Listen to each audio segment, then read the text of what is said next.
Crash course रखा है ये अनयूजुअल किस्म के सर्कमस्टेंसेस में, क्योंकि कई बच्चे बहुत ज्यादा कह रहे थे आई लॉ सोशियोलॉजी और जेंडर का, तो इसलिए मैंने बड़ा क्विकली किस्म के ना ये स्लाइड्स बनाई हैं। थोड़ी सी हैप हैजर्ड भी होंगी, इसलिए थोड़ा सा आपको वो समझनी पड़ेंगी।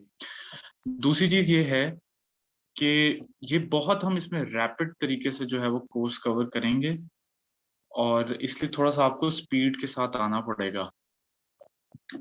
एक चीज, दूसरी चीज ये कि स्लाइड्स के स्क्रीनशॉट्स वगैरह आप साथ ले लें, बाद में आप आराम से ताकि अच्छा इसमें मैसेज नहीं कीजिएगा अनलेस जो है आवाज डिस्टॉर्ट करे। मैं ये चैटिंग ओपन रख रहा हूँ, मैंने नेट दूसरा कनेक्ट किया है, तो फिर जो है ना उसको सिर्फ इसलिए यूज कीजिएगा। अगर डिस्टॉर्शन हुई तो मुझे बताइएगा। चलिए शुरू करते हैं। सबसे पहले जो हमारा टॉपिक है वो है इमर्जेंस ऑफ इंटरनेशनल लॉ। कि इंटरनेशनल लॉ कैसे इमर्ज हुआ है, कैसे इसका एक एवोल्यूशन हुआ है, कैसे जो है ये ओवरऑल इवॉल्व हुआ है। देखिए इंटरनेशनल लॉ या नेशंस के बीच में जो आप कह सकते हैं कि कानून है अपने इंटरनेशनल मामलात को लेके चलने का, ये काफी आप कह सकते हैं कि पुराना है। ये कोई अभी का एवोल्यूशन नहीं है, ये हमेशा से जो है एग्जिस्ट कर रहा है किसी न किसी फॉर्म में। तो इंटरनेशनल लॉ या लॉ ऑफ नेशंस जो है ये हमेशा से एग्जिस्ट करता है और हमेशा जो है ये इवॉल्व होगा। हम इसको जनरली मॉडर्न पर्सपेक्टिव में देख रहे होते हैं, लेकिन ये हमेशा से कर रहा है। इसको हम एंशिएंट एरा के भी पर्सपेक्टिव से ले सकते हैं। ये एक ट्रीटी ऑफ मेसलिम हमें नजर आती है जो कि बहुत पुरानी है, 4500 ईयर ओल्ड एक ट्रीटी है। ये पूछ भी लिया जाता है कि बहुत सबसे पुरानी ट्रीटी कौन सी है, इससे भी पुरानी होंगी, लेकिन ये जो है एक पत्थर के ऊपर इंस्क्राइब हुई भी नजर आती है। मेसोपोटामिया एक जगह, वहां पे लगाश नुमा दो डिफरेंट ट्राइब्स थे जो कि आपस में लड़ रहे थे, तो उन्होंने एक पत्थर के ऊपर जो है एक टेरिटोरियल जो है ये ट्रीटी थी जो कि उन्होंने बाउंड्री अपनी मार्क की। तो हमें नजर आता है कि एक एग्रीमेंट है जो कि दो डिफरेंट नेशंस ने कर लिया है, दो डिफरेंट ट्राइब्स ने कर लिया है, उसको एक पत्थर पे लिख दिया है, तो वो भी इंटरनेशनल लॉ है क्योंकि वो उन दो स्टेट्स के बीच में एग्जिस्ट कर रहा है। ये एक बड़ी पुरानी ट्रीटी है। फिर इजिप्शियन हिटाइट पीस ट्रीटी है 1000 बीसी के अराउंड, और ये हमें Ramsay's of second of Egypt और किंग ऑफ हिटाइट्स के बीच में आजादी बहुत पुरानी है, 3000 साल पुरानी है। तो इससे हमें पता ही चलता है कि ये कोई मॉडर्न फिनोमिना नहीं है, इंटरनेशनल लॉ का हमेशा से है। कोई भी ट्राइब्स अगर आपस में दो ट्रीटी कर लें तो वो लॉ है। जो कानून उन्हें आपस में एक दूसरे के लिए तय कर लिए, जो रूल्स आपस में तय कर लिए, वही लॉ है। फिर हम देखें ग्रीक में जो है उस टाइम पे थोड़ा सा इसके ऊपर काम होता है। उस टाइम पे नेचुरल लॉ की थ्योरी एक डेवलप होती है। नेचुरल लॉ की थ्योरी क्या है कि नेचुरली दुनिया में, कायनात में एक लॉ एग्जिस्ट करता है। ये नेचुरल लॉ की थ्योरी है जो कि स्टोइक्स करेंगे बिल्ड के पूरी नेचर के अंदर इस किस्म के लॉज एग्जिस्ट करते हैं जो कि आप अपनी रैशनैलिटी को यूज करके एक्सेस कर सकते हैं। फिर हम रोमन एरा देखते हैं। रोमन एरा में जस्टिनियन के नाम से एक लॉ डेवलप होगा जो कि चूंकि रोमन एम्पायर बहुत बड़ी थी, तो उनके डिफरेंट किस्म के नेशंस को आपस में मैनेज करने के लिए बेसिकली वो ये अपने law of the Nations create करेंगे। तो हम देखते हैं कि ये आहिस्ता आहिस्ता एवोल्यूशन होने वाली एक चीज है जो कि आहिस्ता आहिस्ता डेवलप हुई। ठीक है। फिर अगली चीज मिडिल एजेस में अगर आते हैं और रेनेसांस वाले टाइम पे आते हैं, तो इस टाइम पे हमें नजर आता है कि जी हमें इस टाइम पे नजर आता है इस्लाम आता है। मिडिल एजेस में इस्लाम अपना इंटरनेशनल लॉ डेवलप करता है। लॉ ऑफ आर्म का कॉन्फ्लिक्ट है इस्लाम में, आपने देखा ह्यूमैनिटेरियन लॉ है, वो सारा कुछ आता है। फिर हम थॉमस एक्वेनिस इस टाइम पे आते हैं, वो नेचुरल लॉ की थ्योरी को और डेवलप करते हैं। नेचुरल लॉ की क्या थ्योरी है कि बेसिकली नेचर के जैसे लॉज होते हैं, इसी तरह नेचर के अंदर ही कुछ मोरालिटी, नेचर ही के अंदर लॉज ऐसे एग्जिस्ट करते हैं जो कि हम समझ सकते हैं, नेचर में एम्बेडेड है, और उसी से हमारी पूरी नेचुरल लॉ की थ्योरी आगे निकलती है। फिर हम देखते हैं कि 15वीं सेंचुरी में जब एज ऑफ डिस्कवरी होता है,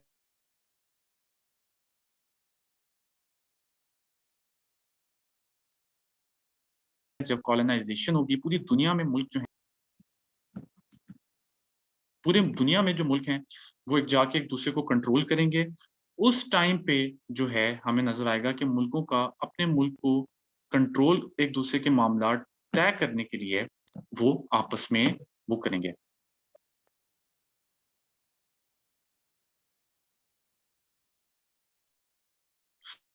तो उसके लिए डेवलप किया जाएगा मर्चेंट लॉ। डिफरेंट शिप्स हैं, डिफरेंट ट्रेड हो रहे हैं, उनको मैनेज करने के लिए लॉ डेवलप किया जाएगा। उसको हम कह सकते हैं इंटरनेशनल लॉ की डेवलपमेंट, लेकिन वो ट्रेड के कॉन्टेक्स्ट में जो है वो हो रही है।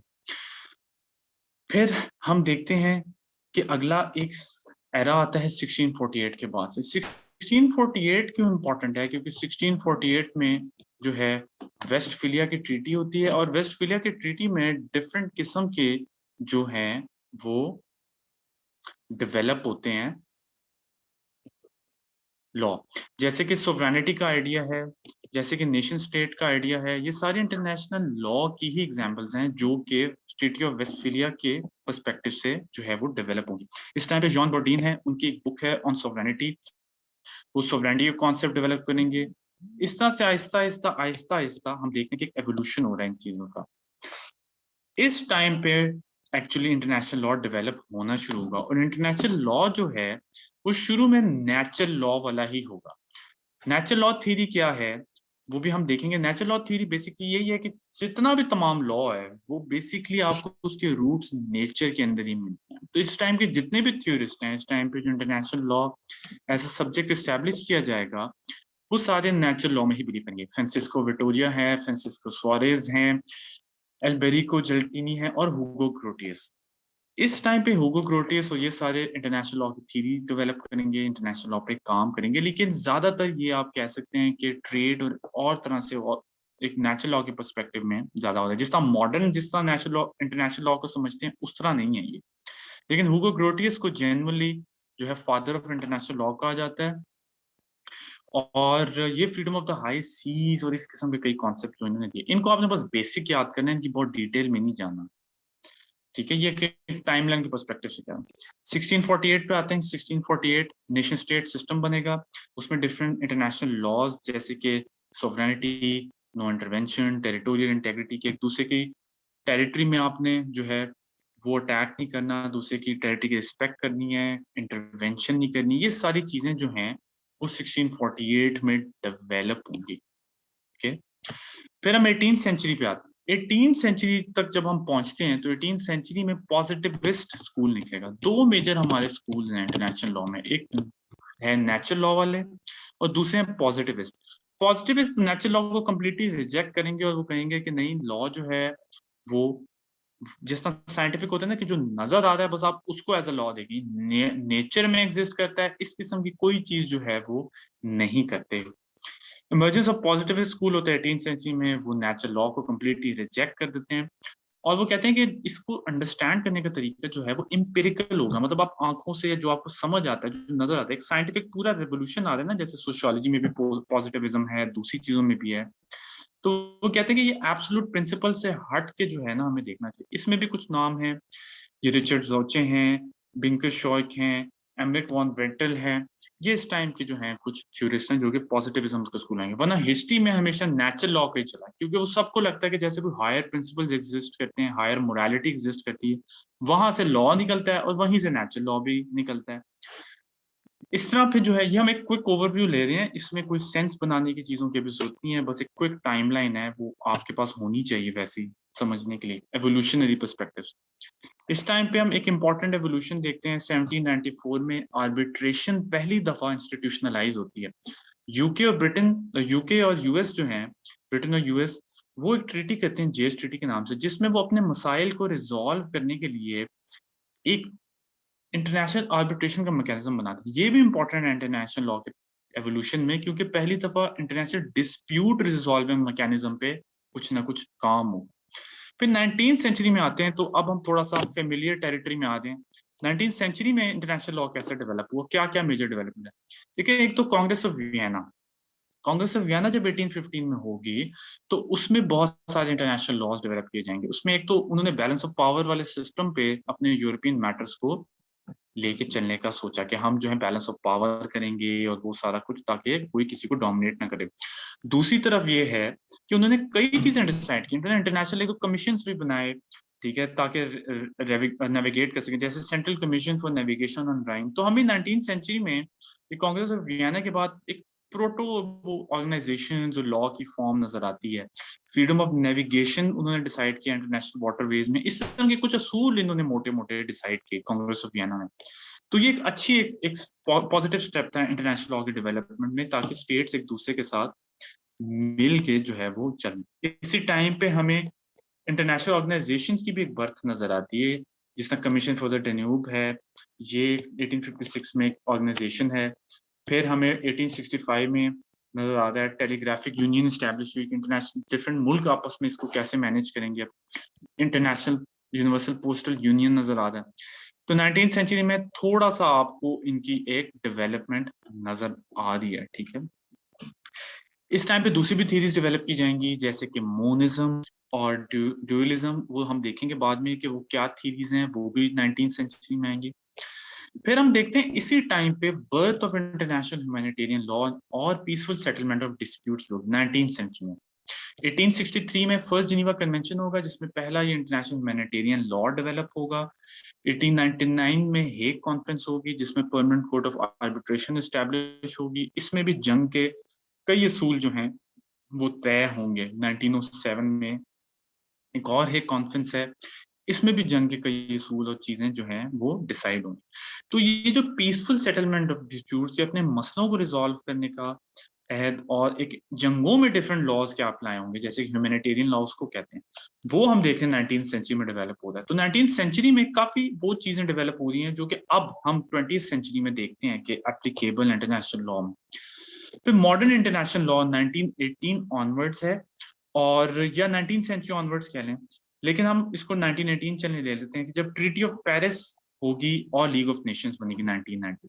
लीग ऑफ नेशंस में इंटरनेशनल लॉ के कई असूल जो हैं वो डाले जाएंगे। लीग ऑफ नेशंस खुद एक इंटरनेशनल लॉ की ही वजह से है, क्योंकि कोई भी ट्रीटी जो होती है वो इंटरनेशनल लॉ का ही हिस्सा होती है। अगर वो ऑर्गेनाइजेशन को भी बना रही है, अगर वो ट्रीटी है, तो वो इंटरनेशनल लॉ ही है। कलेक्टिव सिक्योरिटी और इस किस्म की चीजें, यूज ऑफ फोर्स को जो है कर्ब करना, इस तरह के आइडियाज, ये सारे के सारे लीग ऑफ नेशंस में बताए। तो इंटरनेशनल लॉ की एक डेवलपमेंट है। परमानेंट कोर्ट ऑफ जस्टिस बनाया जाएगा 1921 में, ताकि मुल्क जो है वो अपने डिस्प्यूट्स को इस फोरम को यूज करके जो है वो रिजॉल्व कर सकें। ब्रियन के लॉक पैक्ट है एक एफर्ट इंटरनेशनल लॉ की, ताकि वायलेंस को कर्ब किया जा सके, एग्रेशन को रोका जा सके। इसमें स्टेट्स क्या आपस में डिसाइड करेंगी कि हम वायलेंस को या वॉर को as a instrument of national policy नहीं लेके चलें। फिर पोस्ट वर्ल्ड वॉर पीरियड में हम देखते हैं, जो पोस्ट वर्ल्ड वॉर 2 का पीरियड है, यूएन चार्टर साइन होगा 1945 में, वो भी एक इंटरनेशनल लॉ की मैनिफेस्टेशन भी है, क्योंकि जो यूएन चार्टर है वो खुद पीस ऑफ इंटरनेशनल लॉ है, क्योंकि मुल्क मिल के बना रहे हैं। और फिर UN declaration of human rights एक इंटरनेशनल लॉ की लेजिस्लेशन है। 1949 में जिनीवा कन्वेंशन आएंगे। 1982 में UN clause convention of the law of the convention on the law of the seas आएगा, ठीक है।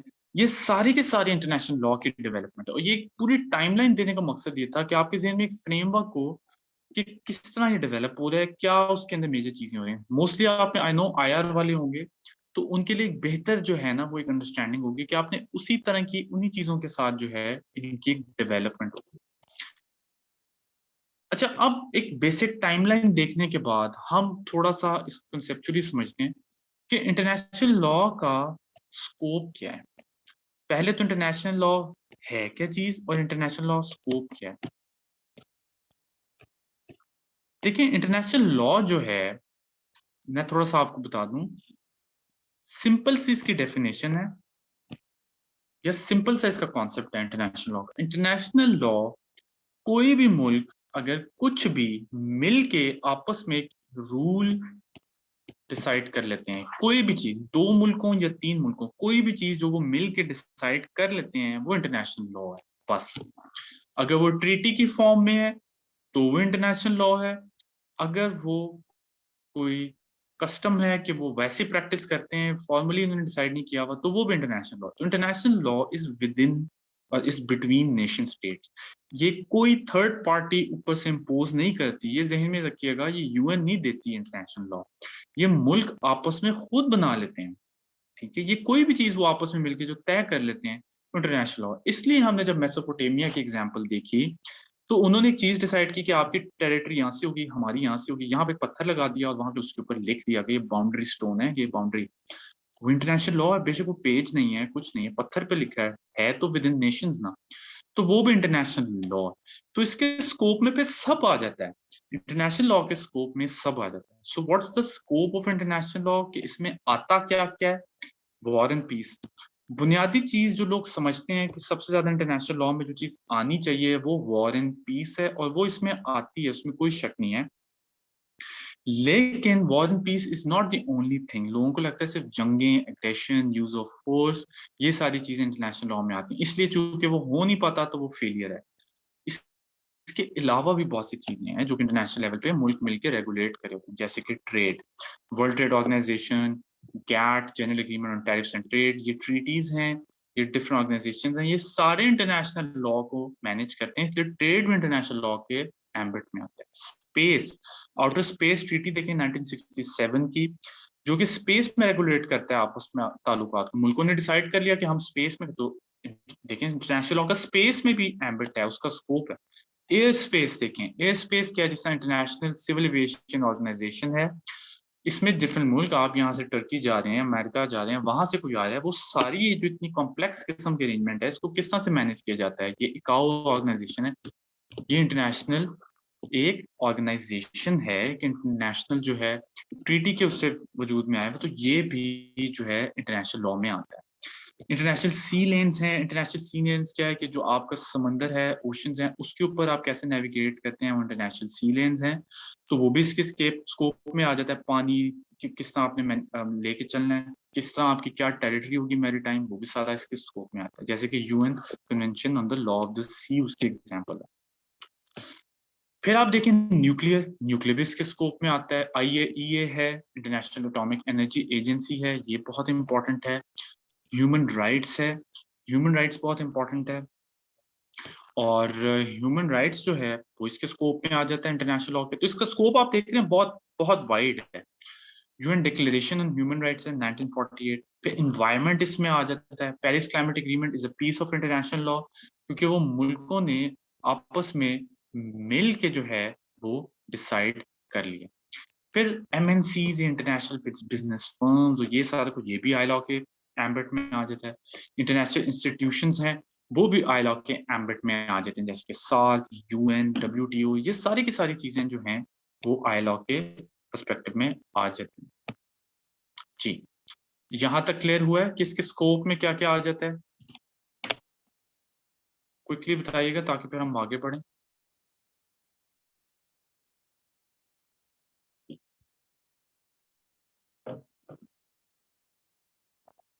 ठीक है, चलें।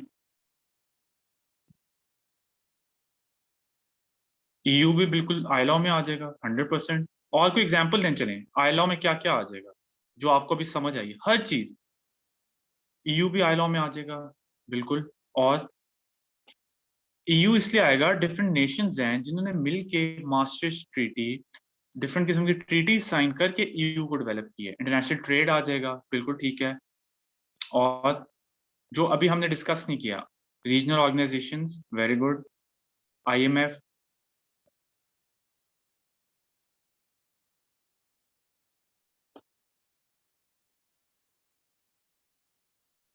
डिफरेंट चीजें आ जाती हैं। FATF, ये वो सारा इंटरनेशनल लॉ में आएगा, हर चीज इंटरनेशनल लॉ में आती है, इंटरनेशनल लेवल की कोई भी ऐसी चीज। अच्छा चलें आगे चलते हैं। थ्योरीज ऑफ इंटरनेशनल लॉ, ठीक है, थ्योरीज ऑफ इंटरनेशनल लॉ पे आते हैं हम। देखिए इंटरनेशनल लॉ की डिफरेंट किस्म की दो थीरीज हैं, ठीक है, और इसमें एक तो हमें नजर आता है नेचुरल लॉ, दूसरा पॉजिटिविज्म है, दो में ये मेन थीरीज हैं। इन्हीं का आपस में ना एक इशू रहा है। Throughout the history of thought there has been a complex relationship between idealism and realism, ठीक है, between the way things ought to be and the way things are.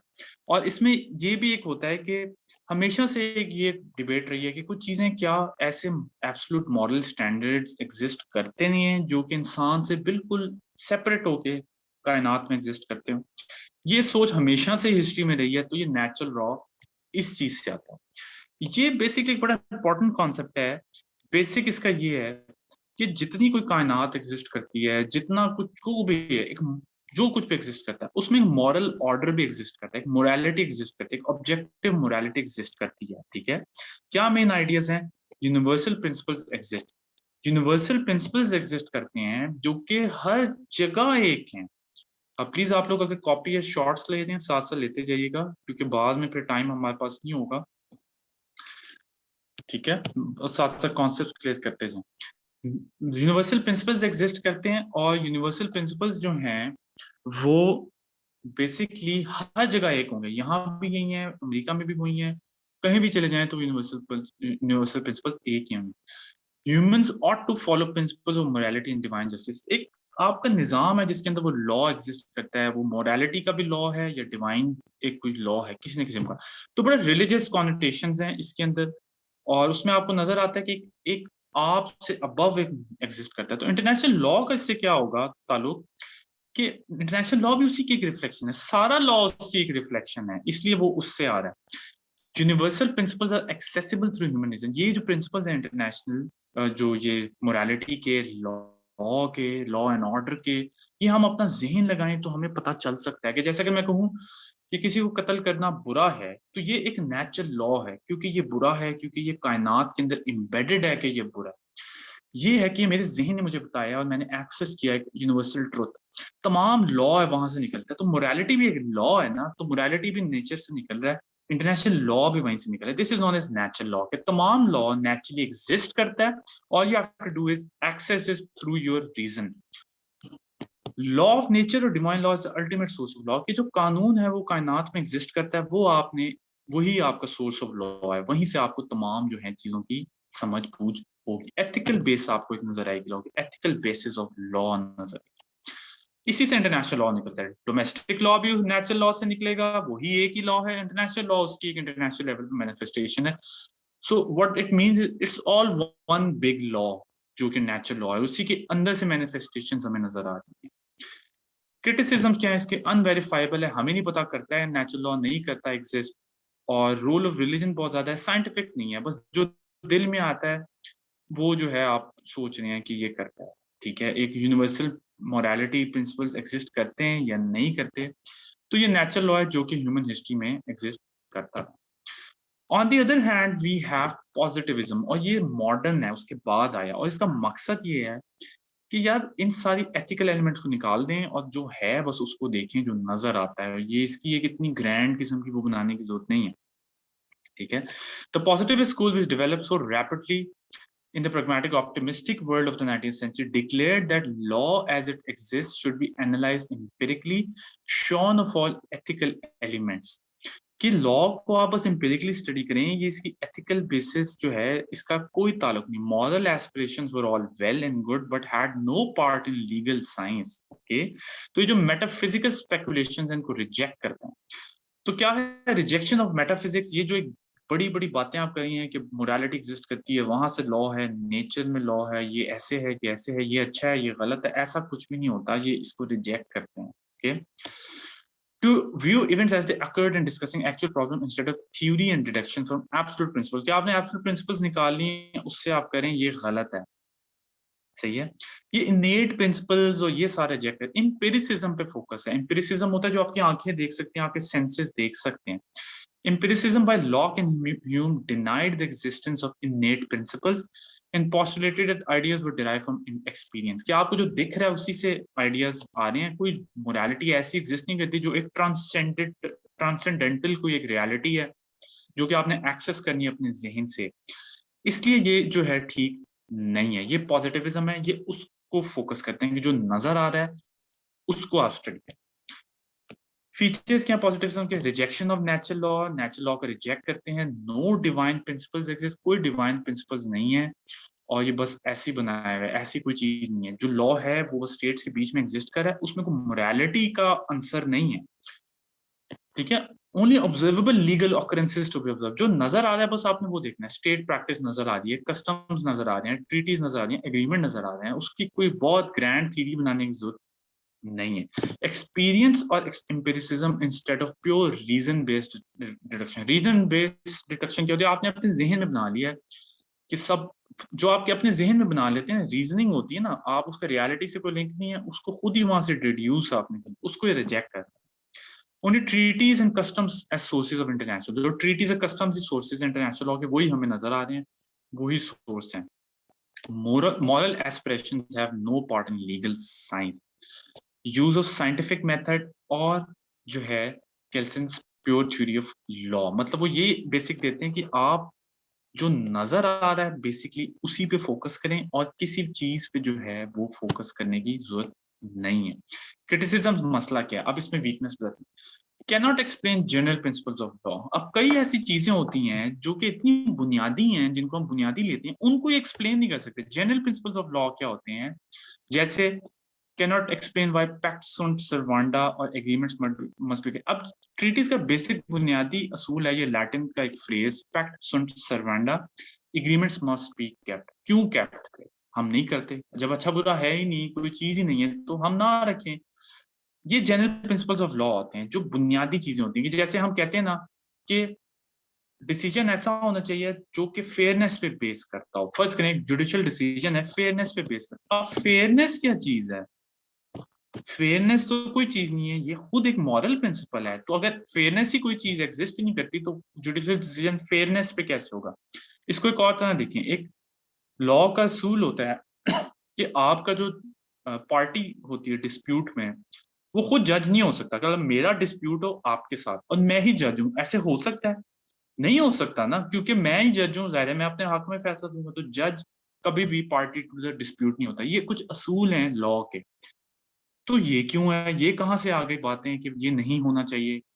हो सकता है फिर तो, जब आप एक कोई बुनियादी बेसिक मॉरल फ्रेमवर्क नहीं बनाते तो आप कई चीजों को नहीं समझा सकते। इसलिए जनरल प्रिंसिपल्स ऑफ लॉ जो हैं, इस किस्म के बेसिक बुनियादी कॉन्सेप्ट जो हमको ग्रांटेड लेते हैं, उनको ये एक्सप्लेन नहीं कर सकता पॉजिटिविज्म। और वहां पे आपको नेचुरल लॉ एग्जिस्ट करती है। जब हम कहते हैं कि फेयरनेस हो, तो फेयरनेस का कॉन्सेप्ट कोई तरीका नहीं उसको एक्सप्लेन करने का सिवाय इसके कि कोई मॉरल एक ऑर्डर है जो हम समझ रहे हैं, जहां से फेयरनेस का कॉन्सेप्ट हमें आ रहा है। ठीक है, ये समझ आया आप लोगों को? ये थोड़ा बताएं, जनरल प्रिंसिपल्स ऑफ लॉ क्या चीज है, बेसिक बुनियादी जो अच्छे बुरे के कॉन्सेप्ट्स होते हैं। जनरल प्रिंसिपल्स आगे आएंगे भी और तो मैं आपको बताऊंगा, उसको ये एक्सप्लेन नहीं कर सकता। उसको आपको कोई ना कोई मोरालिटी या कोई यूनिवर्सल लेवल की मोरालिटी चाहिए होती है एक्सप्लेन करने के लिए, तो वहां पे ये वीक हो जाती है। सही है ना, वहां पे ये पॉजिटिविज्म वर्क नहीं करता सही तरह। आप एक आपको मिनिमम फाउंडेशन तो कहीं चाहिए ना। ये क्लियर हो गया आप लोगों को?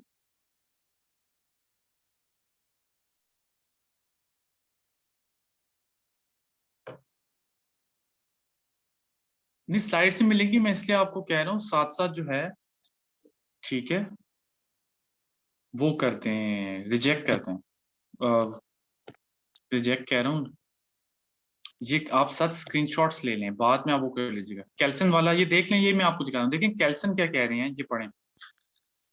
कैल्सन ने pure theory of law the. Kelsen defined law solely in terms of itself and eschewed any elements of justice, which was rather to be considered within the discipline of political science. उन्होंने कहा justice और ऐसी कोई moral factor जो है वो exist नहीं करता लॉ में, प्योर थ्योरी ऑफ लॉ है। समझे आप बात? उसने इन सारी चीजों को रिजेक्ट किए, एलिमेंट्स जो जिस तरह के जस्टिस और अच्छे, as how can law be scientific as described in criticism. ये क्रिटिसिज्म किसका है? How law can be scientific नहीं है लॉ, उसकी स्टडी साइंटिफिक है। आप समझ रहे हैं? देखिए मैं आपको एक तरीका बताता हूँ समझने का, ये जीरो से मैं आपको समझाता हूँ। देखें, एक तरीका है ये देखने का लॉ को कि वो एक हायर मॉरल ऑर्डर एग्जिस्ट करता है, जैसे कि उसमें अच्छा बुरा हमारे अंदर दिल में बैठा हुआ है और हमें उसी से पता है कि अच्छा बुरा क्या होता है, उसको हम, वो नेचुरल लॉ थ्योरी है, यूनिवर्सल प्रिंसिपल्स हैं। उससे ही हम लॉ को आगे लेके चलेंगे। जैसे मैं आपको बताता हूँ कि एक इंटरनेशनल ह्यूमैनिटेरियन लॉ है, फर्स्ट करें जिनीवा कन्वेंशन है, और उसमें आप ये देखते हैं कि यार लोगों को, सिविलियंस को कत्ल नहीं करना चाहिए बेसिकली। ये एक है, सिविलियंस को आप नहीं मार सकते जंग में। इसकी फाउंडेशन कहाँ पे है आप सोचें तो आप कहेंगे यार कहीं ना कहीं मोरालिटी पे है, क्योंकि सिविलियंस को नहीं मारना चाहिए और लोगों को मारना बुरा होता है। ये तरीका एक नेचुरल लॉ वाले तरीके से देखने का, क्योंकि आप उसको कहीं ना कहीं एक लार्जर मॉरल फ्रेमवर्क से कनेक्ट करके जस्टिफाई करते हैं, जो कि इंसान के अंदर एग्जिस्ट, हम सब के अंदर कोई एक मॉरल कंपस एग्जिस्ट करता है, उसके थ्रू हम जजमेंट कर रहे होते हैं। तो वो नेचुरल लॉ वाली अप्रोच है कि आपको लगता है कि कोई ऐसे हायर लॉज हैं जो हम सब एक्सपीरियंस कर सकते हैं। इंटरनेशनल लॉ भी उसकी एक मैनिफेस्टेशन। जो पॉजिटिविज्म है वो इस सारी अप्रोच को रिजेक्ट करके कहता है कि नहीं, इसको आप भूल जाएं कि वो नेचुरल लॉ फलाना लॉ कहाँ से ये अच्छी मोरालिटी बुरा जस्टिस, जो नजर आ रहा है बस आप उसको स्टडी करें। ट्रीटी नजर आ रही है, दो मुल्कों ने आपस में ट्रीटी की है कि ये मेरी बाउंड्री है या आपकी बाउंड्री, उसमें जस्टिस या बुरे की बात ही नहीं है, बस वो आपने ट्रीटी उन दो मुल्कों ने की, आप उसको स्टडी करें, स्टेट प्रैक्टिस को स्टडी करें, वो क्यों करें, किस तरह से करें, उसको बड़ी बिल्कुल जस्टिस और इस तरह के आइडिया से निकाल के लॉ को स्टडी करें। क्योंकि थ्रू आउट हिस्ट्री लॉ के साथ मोरालिटी, जस्टिस और ये आइडियाज जुड़े हुए थे। जी समझ आइए हमारा आपको, बिल्कुल मोरालिटी के एलिमेंट्स को निकाल दें, कोई लार्जर उसके अंदर इस किस्म की चीजों को निकाल दें, और सिर्फ प्योरली जो हो रहा है उसको साइंटिफिकली स्टडी करें।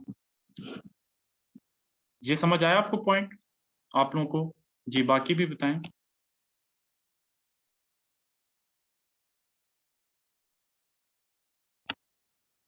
लेकिन ये चीज समझें कि ये दोनों ही अप्लाई होते हैं एक्चुअली में, आप एक्चुअल भी स्टडी कर रहे होते हैं और नेचुरल लॉ भी कहीं अप्लाई होता है, क्योंकि ये जनरल प्रिंसिपल्स टाइप चीजें ये नहीं एक्सप्लेन कर सकता पॉजिटिविज्म। कहीं ना कहीं इंसान higher concepts of justice, higher level, जैसे मैं आपको एग्जांपल देता हूँ ह्यूमन राइट्स। ह्यूमन राइट्स जो है 1948 का, वो कहाँ से निकल आया? वो तो कुछ सेंस ही नहीं बनती, क्योंकि नेचुरल लॉ के बगैर नेचुरल राइट्स हैं कि एक इंसान की वैल्यू एग्जिस्ट करती है, इंसान की कोई ना कोई मॉरल ऑर्डर है जिसको हम एक्सेस करके कह रहे हैं कि यार इंसानों को नहीं मारना चाहिए, हर इंसान की कोई राइट्स हैं। अब natural rights purely natural law से आते हैं, ह्यूमन राइट्स, वरना कुछ तुक ही नहीं बनती कि हमें तो नजर नहीं आते। अगर आप प्योर साइंटिफिक टर्म्स में देखें तो उसमें तो हम सेंस ही नहीं बना सकते ह्यूमन राइट्स की, तो इसलिए दोनों ही जरूरी हैं।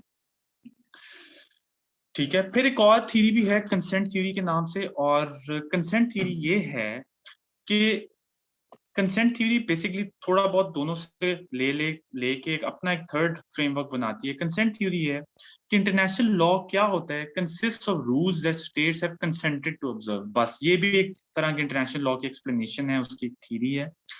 इसमें क्या है कि स्टेट जो अपने लिए लॉ ऑब्जर्व करती हैं, जिसको वो कंसेंट करती हैं, बेसिकली बस वो लॉ है। तो ये कंसेंट थ्योरी है कि क्या लॉ है, ठीक है, जो कोई स्टेट कंसेंट कर लेती है, बस वो लॉ।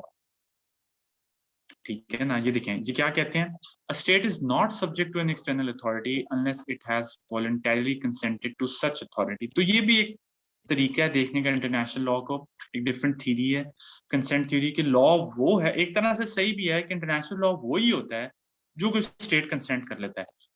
मतलब डिफरेंट तरीके हैं ना इंटरनेशनल लॉ को अंडरस्टैंड करने के और एक्सप्लेन करने के। क्रिटिसिज्म क्या है कि this no explanation of why states need to comply.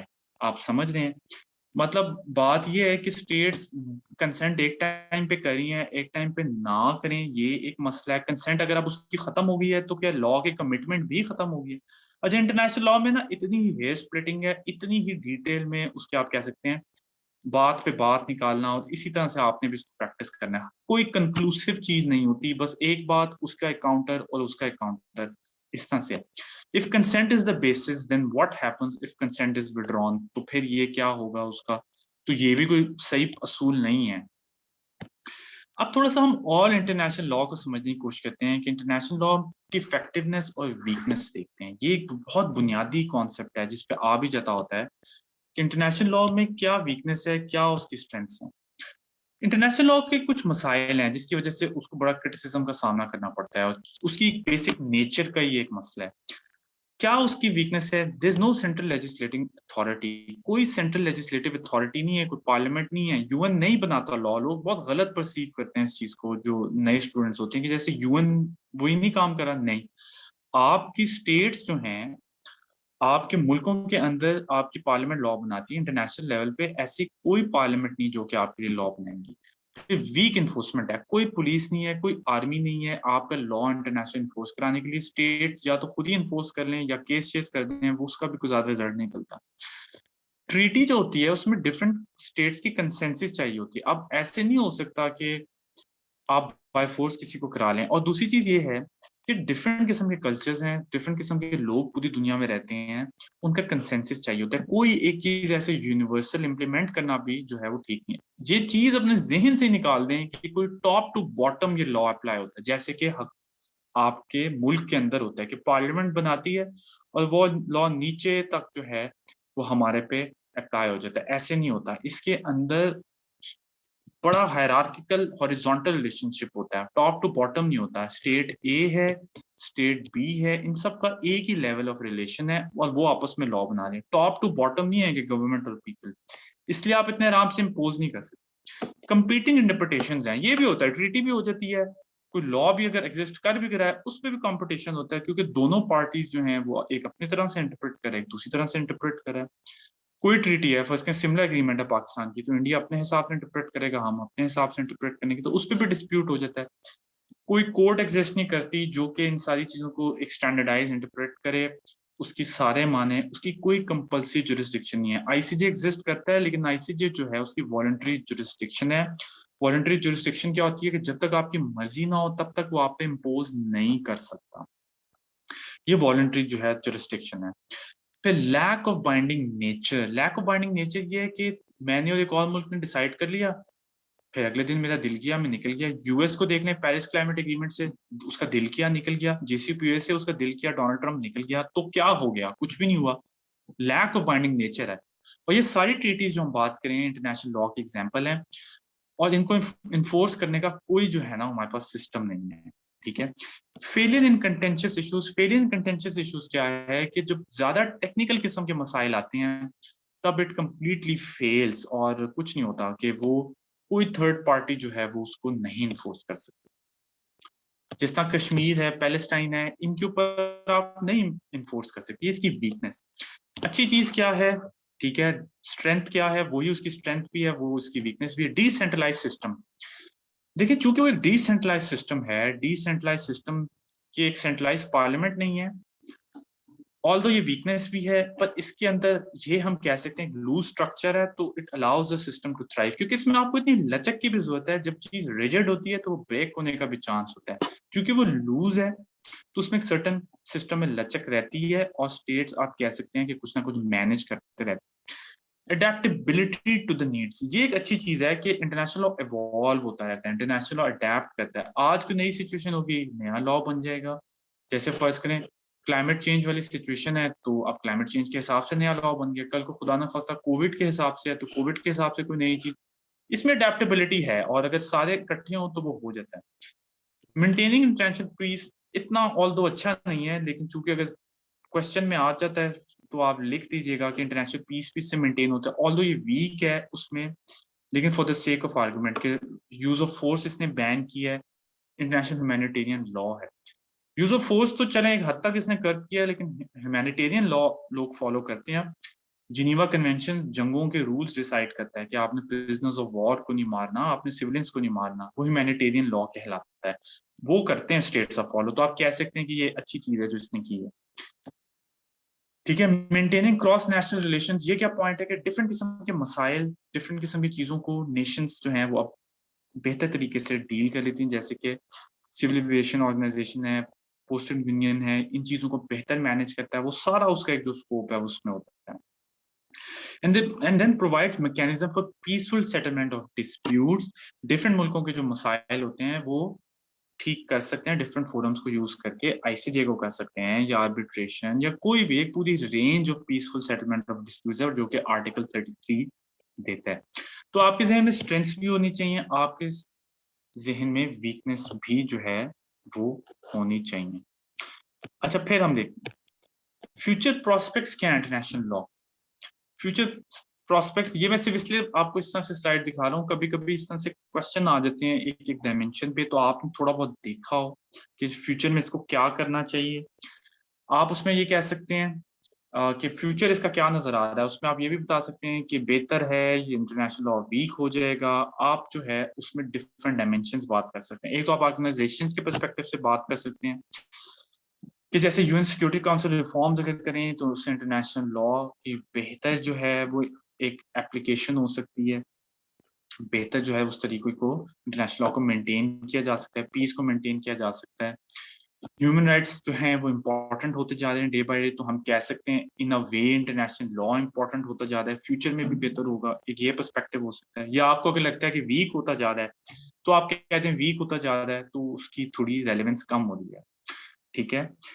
इस किस्म के आइडिया जैसे कि प्रिंसिपल्स ऑफ नॉन इंटरवेंशन और ये सारी चीजें जो हैं वो इम्पोर्टेंट होती जा रही हैं या अनइम्पोर्टेंट होती जा रही है। ये मैंने ओपन एंडेड इसलिए रखे हुए हैं क्योंकि आप इस आर्गुमेंट को दोनों साइड्स पे लेके जा सकते हैं। इंटरवेंशन अगर आपको लगता है बढ़ रही है तो उसको आप यूं प्रूव कर दें कि वीक है, क्योंकि देखिए ना मैंने इस तरह से बनाया हुआ था कि वीकनेस या स्ट्रेंथ दोनों के पर्सपेक्टिव से आता है, आप जो स्टांस लें आप उसको उस तरफ मैनूवर कर सकें। Future of state sovereignty international law का एक आइडिया है और एक तरह का इंटरनेशनल लॉ का प्रिंसिपल है। एक तरफ तो ये आइडिया पूरा एग्जिस्ट करता है कि स्टेट सॉवरेनिटी वीक होती जा रही है, एक ये पूरा आइडिया एग्जिस्ट करता है और इसका मतलब है इंटरनेशनल लॉ की इसमें तो अब एक वो कम होती जा रही है। लेकिन एट द सेम टाइम आप इसको अगर यूं प्रूव करना चाहते हैं कि स्टेट ही प्राइमरी एक्टर रहेगा जो कि एक रियलिस्ट पर्सपेक्टिव से होता है, तो आप वो भी लेके चल सकते हैं, ठीक है। लेकिन उसका कोई फ्यूचर जो है ना आपने स्कोप में बताना। फिर ग्लोबलाइजेशन और इंटरनेशनल लॉ, इसमें आप कह सकते हैं कि ग्लोबलाइजेशन से इंटरनेशनल लॉ की अहमियत बढ़ गई है, फ्यूचर में बढ़ेगी, इस सेंस में कि जितना ट्रेड होगा, जितनी एक दूसरे पर डिपेंडेंसी होगी, इतनी इंटरनेशनल ऑर्गेनाइजेशन की भी जरूरत पड़ेगी। फिर एक और बहुत इंपॉर्टेंट डायमेंशन होती है इंटरनेशनल लॉ की, उसको अभी हम बेसिक इंट्रोडक्शन समझे ना, कि इंटरनेशनल लॉ और म्युनिसिपल लॉ का क्या लिंक है। म्युनिसिपल लॉ क्या होता है? Domestic law. डोमेस्टिक लॉ मतलब आपके मुल्क के अंदर का कानून, उसको म्युनिसिपल लॉ कहते हैं। तो इंटरनेशनल लॉ और डोमेस्टिक लॉ का अब हम थोड़ा सा रिलेशन देखते हैं। इंटरनेशनल लॉ और म्युनिसिपल लॉ का क्या लिंक है आपस में, ठीक है ना। The relationship between the internal legal order of a particular country and the rules and principles governing the international community as a whole, मतलब जो आपका मुल्क बाहर लॉ फॉलो करता है और आपके मुल्क का जो अंदर है उसका आपस में क्या होता है, ठीक है ना। देखें इसमें कई तरह के इशू जो हैं वो आ जाते होते हैं या हो सकते हैं, जैसे कि कॉन्ट्रडिक्टरी लॉज हो सकते हैं, बाहर कोई और कुछ लॉ कहता हो वो आपके मुल्क में किसी और तरह का हो, आपने कोई ट्रीटी बाहर ऐसी साइन की हो मुल्क में ना कर रहे हो। फिर एक ये भी एक इशू आता है कि इंटरनेशनल कोर्ट में कोई अपने डिफेंस के लिए डोमेस्टिक लॉ को रेफर कर देगा, देखिए जी फलाने मुल्क में हमारे ये लॉ होता है तो आप भी ये अप्लाई करें। या on the other hand domestic court में इंटरनेशनल लॉ को कोट कर दे, देखें जी वो इंटरनेशनल लॉ में है तो आप अप्लाई करेंगे। तो ये डिफरेंट किस्म के इनके आपस में लिंकेजेस हैं जिसमें डिफरेंट एक रिलेशनशिप की डिस्कशन होती है कि यार इंटरनेशनल लॉ का लोकल लॉ का आपस में किस तरह रिकनसाइल करें, उसको किस तरह से लेके चलें, कि क्या हम डोमेस्टिक केसेस को इंटरनेशनल कोर्ट्स में लेके जा सकते हैं, क्या इंटरनेशनल केसेस को डोमेस्टिक कोर्ट्स में लेके जा सकते हैं, किस तरह से हम इस चीज को आपस में डिफाइन करें कि डोमेस्टिक लॉ का और इंटरनेशनल लॉ का आपस में क्या ताल्लुक। इसमें दो थीरीज हैं और ये क्वेश्चन 2020 में भी आया था और इत्तेफाक से मुझे आता था तो मैंने कर लिया था। ये खतरनाक किस्म का एक क्वेश्चन है, एटलीस्ट तब था। थ्योरीज हैं दो इसमें of relationship between international law and municipal law. International law और म्यूनिसिपल मतलब डोमेस्टिक लॉ, म्यूनिसिपल बड़ा अजीब सा वर्ड हो जाता है, डोमेस्टिक लॉ का आपस में क्या ताल्लुक है, उसकी दो थीरीज हैं। पहली है ड्यूअलिज्म। ड्यूअलिज्म ये कहता है, और ये पॉजिटिविस्ट जो पूरा एक फ्रेमवर्क है उसमें से आ रहा है, ये कहता है कि जो इंटरनेशनल लॉ है और जो म्युनिसिपल लॉ है ये दोनों डिफरेंट हैं, ये दोनों डिफरेंट रेल्म्स हैं, इनका आपस में कोई लिंक नहीं। ड्यूअल का मतलब होता है टू। तो ड्यूअलिज्म क्या कहता है कि ये दो डिफरेंट किस्म के जो हैं दुनिया हैं, इंटरनेशनल लॉ की एक अलग दुनिया है, डोमेस्टिक लॉ की एक अलग दुनिया, इनका आपस में कोई लिंक नहीं है। बिकॉज हम हमें जो ऑब्जर्व करते हैं हम इसी तरह देखते हैं, बिल्कुल एक डिफरेंट रेल में, और डोमेस्टिक लॉ बिल्कुल डोमेस्टिक डिफरेंट रेल। उसके अलावा एक दूसरा डॉक्ट्रिन है नोन एज मोनिज्म। और मोनिज्म क्या कहता है कि मोनिज्म कहता है कि एक है, मोनो होता है एक। मोनिज्म क्या कहते हैं, नेचुरल लॉ वाले पर्सपेक्टिव से आ रहा है। ये क्या, क्योंकि उसकी नेचुरल लॉ के एंगल से सारा कुछ ही एक लॉ होता है, तो इनका ये वो पर्सपेक्टिव है। Coming from the natural law doctrine, the monists are united in accepting a unitary view of law as a whole and are opposed to the strict division posited by positivists. ये basically कहते हैं कि international law हो या local law हो वो एक ही है, ठीक है ना, आप समझ रहे हैं। तो उसमें ये होगा कि इंटरनेशनल लॉ और डोमेस्टिक लॉ की जो है वो उनमें ज्यादा फर्क नहीं है। अब इस इनसे दो फर्दर डॉक्ट्रिन जन्म लेते हैं, वो आपको मैं बताता हूँ। एक है इनकॉर्पोरेशन डॉक्ट्रिन और एक है ट्रांसफॉर्मेटरी डॉक्ट्रिन। इनकॉर्पोरेशन डॉक्ट्रिन क्या है?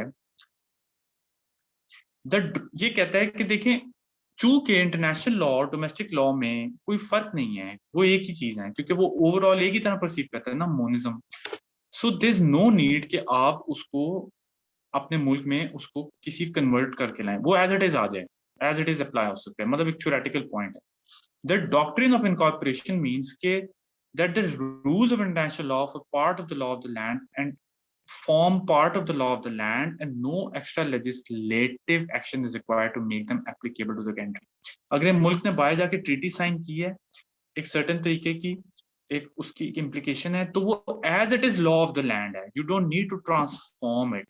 वो आपके मुल्क पे बाइंडिंग एक लॉ है। ये मोनिस्ट डॉक्ट्रिन है, क्योंकि वो एक ही हम कंसीव करते हैं, उसको सीधे इनकॉर्पोरेट कर लें आप अपने मुल्क में। फिर एक तो ट्रांसफॉर्मेटरी डॉक्ट्रिन, और ये वो ड्यूअलिस्ट अप्रोच से निकलता है, क्योंकि वो कहता है कि इंटरनेशनल दुनिया और जो डोमेस्टिक है वो फर्क है, दो है, ड्यूअलिज्म है। इसलिए you need to transform and convert that international piece of legislation into some local, ठीक है, piece of legislation. The doctrine of transformation, on the other hand, requires that an international law principle be transformed into domestic law through a constitutional mechanism such as local legislation। क्योंकि देखिए वो कहेगा कि आपकी parliament कोई certain law पास करेगी, उसको transform करेगी, और वो फिर आपके मुल्क में डिफरेंट चीजों पे अप्लाई होना शुरू होगा। कैसे? अगर कोई मुल्क बाय ट्रीटी कराता है ह्यूमन चिल्ड्रन की एजुकेशन पे, वो डायरेक्टली अप्लाई नहीं हो जाएगा, वो आके मुल्क उसको देख के कोई एक फर्दर लॉ पास करेगा अपने पार्लियामेंट में और फिर वो आप पे अप्लाई। तो ये ट्रांसफॉर्मेटिव डॉक्ट्रिन, ये दूसरी पूरी इस पे अप्रोच है। तो हमने देखा दो तरह की थीरीज हैं relation of domestic law with international law. पहला है ड्यूअलिस्ट, जो कि कहता है कि ये दो अलग दुनिया हैं, और दूसरा है मोनिस्ट, जो कहते हैं ये टोटल एक ही तरह के लॉ होते हैं। ठीक है, ड्यूअलिस्ट पॉजिटिविस्ट से निकलता है, मोनिस्ट नेचुरल लॉ से निकलता है। मोनिस्ट कहेगा कि आप सीधा उस लॉ को इनकॉर्पोरेट कर सकते हैं। ड्यूअलिस्ट कहेगा कि चूंकि वो डिफरेंट दो दुनिया है, तो उसमें आपको उसको ट्रांसफॉर्म करने की जरूरत पड़ेगी before you apply it with in your own states. Okay, तो ये इनमें बेसिक जो है वो फर्क। कंपैरिजन देख लेते हैं डोमेस्टिक लॉ और इंटरनेशनल लॉ को अगर आप कंपेयर करें, क्योंकि generally we used to thinking about domestic law, तो हम इंटरनेशनल लॉ को भी उसी टर्म्स में सोच रहे होते हैं। कंपेयर करके देखते हैं, प्लीज ये कॉपी कर लीजिएगा, ये सवाल आ सकता है। स्टेट, सबसे पहले स्ट्रक्चर ऑफ लेजिस्लेशन। लेजिस्लेशन कैसे होती है? म्यूनिसिपल लॉ में, डोमेस्टिक लॉ में सेंट्रलाइज पार्लियामेंट होगी या ऑर्डिनेंस होगा या जो भी तरीका है, कोई एक सेंट्रलाइज मेथड होता है जो पूरे के पूरे मुल्क के लिए लॉ क्रिएट करता है। इंटरनेशनल लॉ डिसेंट्रलाइज्ड है, डिफरेंट मुल्क आपस में ट्रीटीज करते हैं, और वो एक कोई एक नहीं है सिस्टम, डिफरेंट कंट्रीज कर सकते हैं एक दूसरे के साथ। पार्लियामेंट है, कांग्रेस है, उसमें जो कर रही होती है लेजिस्लेशन बाय। इंटरनेशनल लॉ में स्टेट्स कर रही होती हैं, ठीक है। इसमें सबसे ज्यादा किसकी अथॉरिटी होती है? स्टेट की। मतलब बेसिस ऑफ ऑब्लिगेशन क्या है? बेसिस ऑफ ऑब्लिगेशन क्या चीज होती है कि क्यों फॉलो करें मुल्क के अंदर, हम क्यों फॉलो करते हैं कुछ, क्योंकि स्टेट की अथॉरिटी होती है, वो हम पे इम्पोज करते हैं कि करें आप वरना आपको जेल होगी। इंटरनेशनल लॉ में आप क्यों फॉलो करते हैं?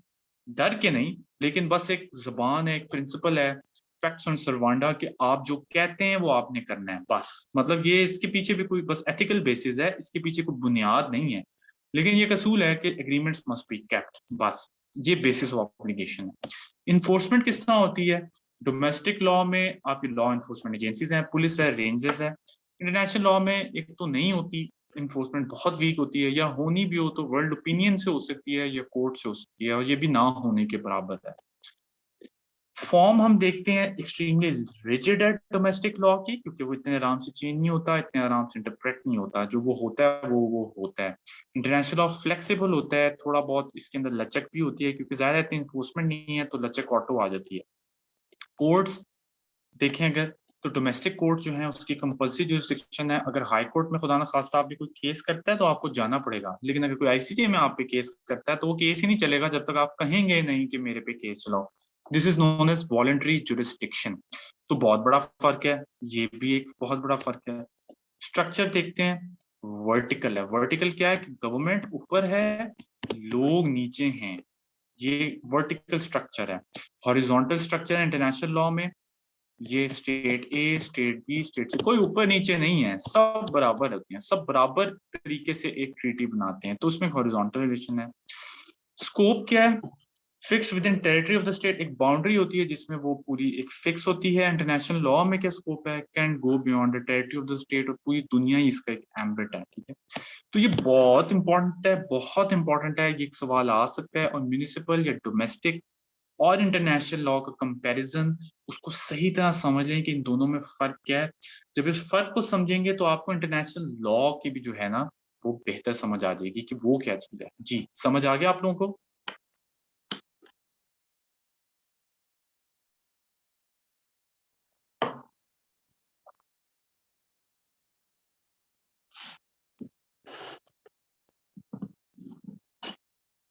जी, क्लियर है।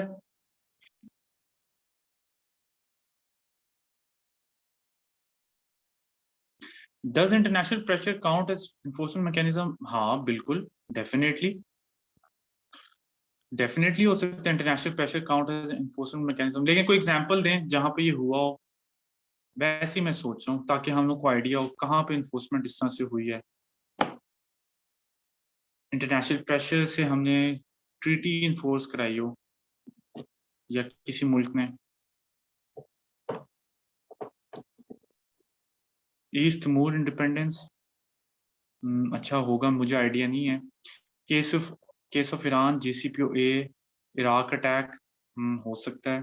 JCPOA बाय फोर्स है, आई थिंक वो तो कंसेंट से ही उन्होंने कर लिया था। इंटरनेशनल प्रेशर, हाँ प्रेशर इस तरह कह सकते हैं कि इकोनॉमिक सैंक्शंस लगा के, what's vertical and horizontal structure, इसका ये मतलब है कि हाँ international sanctions of some sort, सही कह रही हैं। इंटरनेशनल वर्टिकल का फर्क ये है, वर्टिकल होता है आपके डोमेस्टिक में, वर्टिकल होता है गवर्नमेंट आपके ऊपर बैठी होती है जो इन्फोर्स करती है, लॉ टॉप टू बॉटम आता है। इंटरनेशनल लॉ में सारे बराबर हैं, आपके ऊपर हायरार्की कोई नहीं है, सारे एक ही लेवल पे हैं, ये हॉरिजॉन्टल है स्ट्रक्चर उसका, लॉ का, सारे एक ही लेवल पे आके करें, कोई आपके ऊपर नहीं है। यूएन आपके ऊपर नहीं है, ये गलती नहीं कीजिएगा समझने की। यूएन आपके ऊपर एग्जिस्ट करती है, हाँ थोड़ा सा करती है लेकिन ज्यादातर नहीं करती इंटरनेशनल लॉ में। FATF ब्लैकलिस्ट, बिल्कुल ये हो सकता है किसी हद तक।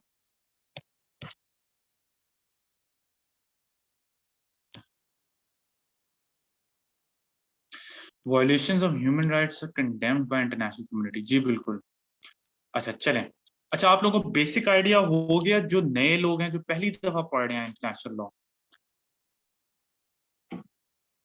कि इंटरनेशनल लॉ क्या चीज है, क्योंकि हमने अभी सिर्फ इंट्रोडक्शन किया है कि वो क्या चीज है, किस किस्म का कानून है, उसकी नेचर क्या है। ऑल्दो हम बहुत तेज पढ़े हैं क्योंकि इसके अलावा हमारे पास कोई चॉइस नहीं है तेज पढ़े बगैर, लेकिन आई होप आप लोगों को क्लियर हो गया हो। ठीक है, चलें आगे चलते हैं।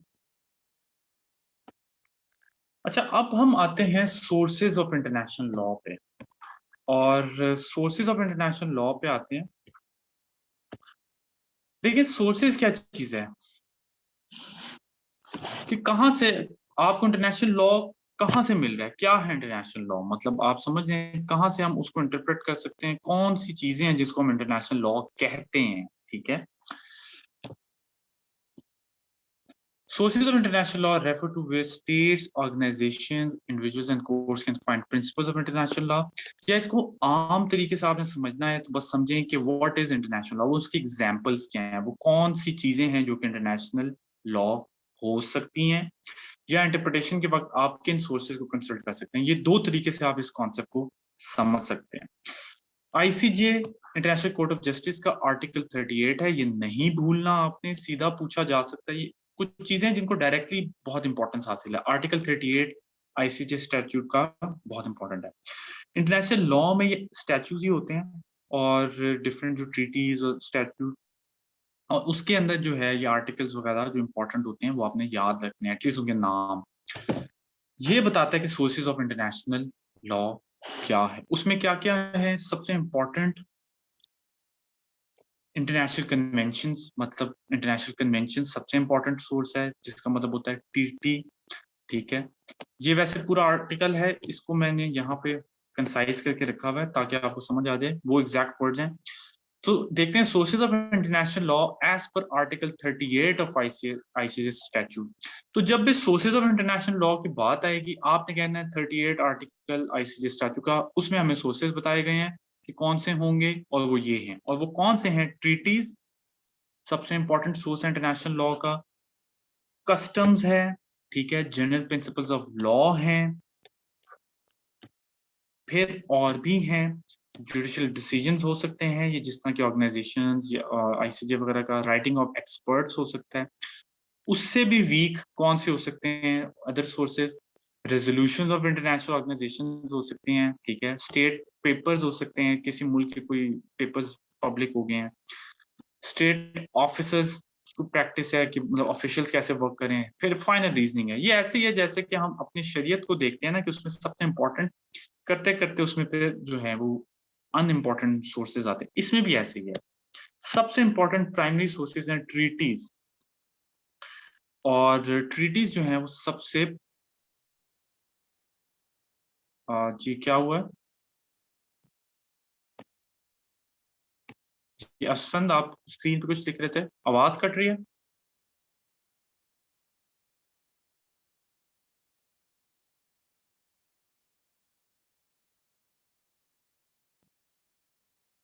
अच्छा, गलती से हो गया था, चले कोई नहीं, ठीक है। अच्छा, अब सोर्सेज कौन से हैं उसमें? सबसे इंपॉर्टेंट, सबसे बुनियादी है ट्रीटीज, मतलब आप एक दूसरे से जो मुल्क जाके ट्रीटीज कर लेते हैं, फिर कस्टम, ये दो सबसे इंपॉर्टेंट। उसके बाद जनरल प्रिंसिपल्स ऑफ लॉ है, ओके, वो हम एक एक देखेंगे। उसके बाद जुडिशियल डिसीजन और राइटिंग ऑफ एक्सपर्ट्स, ये यहाँ तक आर्टिकल 38 बताता है। ये बाद में भी दूसरे बता देते हैं कि ये भी हैं, इधर भी देख सकते हैं, ठीक है। रेजोल्यूशन ऑफ इंटरनेशनल ऑर्गेनाइजेशन हैं, सही है, वो ये सॉफ्ट किस्म के आप कह सकते हैं कि सोर्सेज हैं। स्टेट पेपर्स हैं कि आपके कोई बुनियादी पेपर्स निकल आए आपके मुल्क के, उसके अंदर आपकी कोई चीज बताई गई है। स्टेट ऑफिसर्स हैं जो कि आपके लोग बिहेव कर रहे होते हैं, जिनका ये काम होता है, ठीक है। इसमें सबसे पहले हम देखते हैं इंटरनेशनल कस्टम, क्योंकि ट्रीटी पे हमने पूरा आगे फोकस करना है। ये क्या चीज होती है इंटरनेशनल कस्टम? ये भी इंटरनेशनल लॉ होता है। और इंटरनेशनल लॉ क्या चीज होती है, ये कस्टम क्या चीज होती है? Conventions of right and wrong और traditions developed over time by a society or between nations which can then be codified or written on can and become customary law। तो देखिए, कस्टमरी लॉ जो है वो क्या चीज है कि आपके कई मुल्क हैं, वो स्टेट प्रैक्टिस कर करके फर्स्ट करें शिप्स का कोई कोई सिस्टम हो, मतलब कोई भी स्टेट प्रैक्टिस हो सकती है कि यार शिप को आपने यूं डॉक करना है, या यूं लाइट आपने जो है वो देनी है, इस तरह इतनी दफा ब्लिंक करना है, कोई एक चीज ट्रेडिशन के तौर पे इवॉल्व हुआ है, और इवेंचुअली वो अगर लॉ की शक्ल इख्तियार कर जाए तो वो आप कह सकते हैं कस्टमरी लॉ। अगर नहीं करता तो वो खाली कस्टम है, वो भी एक तरह का लॉ ही है इंटरनेशनल, ठीक है। फर्स्ट करें डिप्लोमेटिक एजेंट्स को, जो है कि उनको आप मारते नहीं है। अगर कोई डिप्लोमेट आपके यहाँ आ जाए तो बेशक जंग जितनी भी बड़ी लगी हुई हो, आप उसकी बात सुनते हैं, और हमेशा से ऐसे होता आ रहा है, ये कस्टम है। बाद में ये हमेशा से हजारों साल से होता आ रहा है, कोई ट्रीटी नहीं थी, ये एक इंटरनेशनल लॉ ही था। फिर इसको आप कह सकते हैं कि जब Vienna convention on diplomatic relations हुए तो उसको कोडिफाई कर दिया है, और वो फिर प्रॉपर ट्रीटी की फॉर्म में वो एक लॉ बन गया। तो ये कस्टम होता है, ट्रेडिशंस हैं जो कि मुल्क आपस में प्रैक्टिस करते हैं। और हम इस तरह भी कह सकते हैं कि सॉवरेनिटी या ये नॉन इंटरवेंशन, अगर पहले कस्टम्स थे तो बाद में उनकी जो है वो ट्रीटीज की फॉर्म में वो आ गए। फिर इसमें एक और सवाल ये उठता है कि ये जो ट्रेडिशन है, ये जो कस्टम है, ये कैसे पता चलेगा? ये इसके पे कुछ बुनियादी किस्म के बीच में एलिमेंट्स हैं, ये काफी मतलब सटल पॉइंट्स हैं लॉ के, तो इनको देख लें, इंपॉर्टेंट भी है, क्योंकि ये लीगल आप एक सब्जेक्ट करें तो उसमें बड़ी बुनियादी किस्म की बातों पे बहस होती है, इसलिए वो कॉन्सेप्ट समझ लें। इससे रिलेटेड कुछ कॉन्सेप्ट्स हैं कि कस्टम का पता कैसे चलेगा। सबसे पहले स्टेट प्रैक्टिस। स्टेट प्रैक्टिस क्या है कि एक्चुअल फैक्ट्स या एक्चुअल बिहेवियर ऑफ स्टेट, कि वो कोई चीज कर रहा है या नहीं कर रहा। फर्स्ट कहने दो स्टेट्स के बारे में आपस में कोई मसला हो जाता है। एक स्टेट कहता है कि यार हमारा तो ये कस्टम है, इन्होंने फॉलो नहीं किया, तो अब हम क्या करें। तो वो दूसरा कहता है इनका तो कस्टम था ही नहीं, ये तो नहीं करते थे। तो वो कैसे पता चलेगा स्टेट प्रैक्टिस से, क्या वो मुल्क पहले वो चीज प्रैक्टिस करता रहा है या नहीं करता रहा। मतलब फर्स्ट मैं इसकी एग्जांपल देता हूँ। स्टेट प्रैक्टिस क्या है कि आप कहते हैं कि यार हमारे घर में तो ईद पे सवैयां ही बनती हैं, यही हमारा कस्टम है कि सवैयां ही बनती हैं। आप किसको कहते हैं, फर्स्ट करें आप सवैयां बनाएं क्योंकि हमारे घर में सवैयां बनती हैं। वो कहता है कि नहीं आपके घर में नहीं बनती। ठीक है, तो वो फिर देखेंगे कि प्रैक्टिस क्या पिछले साल बनी थी, या उससे पिछले साल बनी थी, या उससे पिछले साल बनी थी। ये स्टेट प्रैक्टिस कहलाती है कि क्या आपने एक्चुअली उस कस्टम में पार्टिसिपेट भी किया हुआ, या बस ऐसे ही क्लेम करें कि ये कस्टम है आप फॉलो करें। इसलिए स्टेट प्रैक्टिस को देखना बहुत जरूरी होता है, क्योंकि इस पे केसेस में ये चीजें कोर्ट होती हैं कि ये हमारा कस्टम है। तो अगला कहते हैं इसका कस्टम नहीं है, तो वो फिर चैलेंज होता है कि कस्टम डिटरमिन कैसे होगा। कोई तो कुछ भी कह दे यार ये तो मेरा कस्टम है, मैं तो ऐसे ही करता हूँ, तो फिर क्या होगा। इसलिए कस्टम को डिटरमिन करने का वो पैमाना चाहिए। स्टेट प्रैक्टिस उसको डिटरमिन करती है कि एक्चुअली स्टेट ने ये किया भी है पहले, कि कभी नहीं किया, या बस अभी हवा में बना लिया। फिर इंपॉर्टेंट होता है, इसको कहते हैं ओपिनियो ज्यूरिस। ये लैटिन की टर्म है। ओपिनियो ज्यूरिस क्या चीज होती है कि ये भी बिलीव करना कि ये जो मैं कस्टम में कर रहा हूँ, जो भी मेरी मैं क्लेम कर रहा हूँ कि मेरा कस्टम है, उसमें ये बिलीव भी होना जरूरी होता है कि ये एक लॉ है, मतलब ये मेरे पे बाइंडिंग है। खाली कस्टम कोई चीज नहीं है, उसके साथ ये एक सोच भी जरूरी है कि ये मेरे पे बाइंडिंग है। ये भी मतलब ये बहुत सटल पॉइंट्स हैं, इनकी एक्चुअल किस तरह से मैनिफेस्टेशन हर दफा नहीं आती, लेकिन आइडियाज यही हैं। एक तो स्टेट प्रैक्टिस करती हो कोई भी एक्शन, फिर ये भी समझती हो कि मेरे पे बाइंडिंग है। जैसे अगर डिप्लोमेटिक नॉर्म्स की आप बात करते हैं, तो एक स्टेट की प्रैक्टिस ये है, वो कहता है मेरा कस्टम है कि डिप्लोमेट्स को जो है वो नहीं मारा जाएगा जब वो हमारे पास आएंगे। उसका ये बाइंडिंग अपने ऊपर बिलीव भी हो, ओपिनियो ज्यूरिस इसको कहते हैं कि यार ये बाइंडिंग चीज है इसलिए मैं ये करता हूँ। तो वो उस कस्टम की ये भी एक उसमें एलिमेंट होगा। ठीक है ना। तो claim of a custom by state होगा कि मैं क्लेम करता हूँ कि मेरा ये स्टेट है। फिर एक और भी इसमें पॉइंट स्ट्रांग होता है आपका कस्टम, जब absence of protest by states हो। छोटी छोटी चीजें हैं ना इसमें। अगर फर्स्ट करें कोई स्टेट क्लेम करती है कि ये मेरा कस्टम है।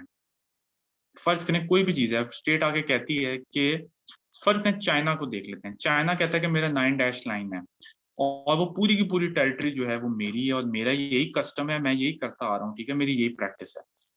अब उसमें एब्सेंस ऑफ प्रोटेस्ट भी देखा जाएगा कि क्या जब चाइना ये क्लेम किया तो क्या उसके ऊपर किसी ने प्रोटेस्ट किया, तो उसकी भी हिस्ट्री देखी जाएगी। इन द सेंस कि ये भी एक सटल पॉइंट है उसके अंदर कि जब कोई कस्टम क्लेम करता है या करता आया हमेशा से अपने आप को असर्ट करता आता है, तो उस पर किसी ने प्रोटेस्ट किया। अच्छा, ये वो निटी ग्रिटीज हैं जिसकी वजह से आप देखेंगे कि कश्मीर इशू, सर क्रीक, इनके ऊपर आपको अजीब हेयर स्प्लिटिंग नजर आएगी एक एक बात पे, क्योंकि आप अपना कस्टम असर्ट कर रहे होते हैं, अपनी स्टेट प्रैक्टिस असर्ट कर रहे होते हैं, आप एक पूरी ट्रेजेक्टरी बना रहे होते हैं, आप एक पूरी एक पाथ बना रहे होते हैं कि आज से 5 साल बाद अगर कोई पीछे देखेगा तो वो पाकिस्तान की स्टेट प्रैक्टिस में नजर आएगा। हमने ये कहा है, अगर इंडिया ने फर्ज करें आर्टिकल 370 से कश्मीर को जम कर लिया अपने अंदर, और हमने उसके ऊपर कुछ कहा ही नहीं कि ये तो गलत है या नहीं है, हम बस चुप बैठे हुए हैं, तो कल को जाके फर्ज करें इंडिया कहता है यार ये तो हमने किया है, पाकिस्तान को तो कोई इशू नहीं था उससे, फिर देखा जाएगा तो पाकिस्तान के पास तो पाकिस्तान ने तो कोई स्टेटमेंट दी नहीं होगी, पाकिस्तान ने कुछ भी नहीं किया होगा।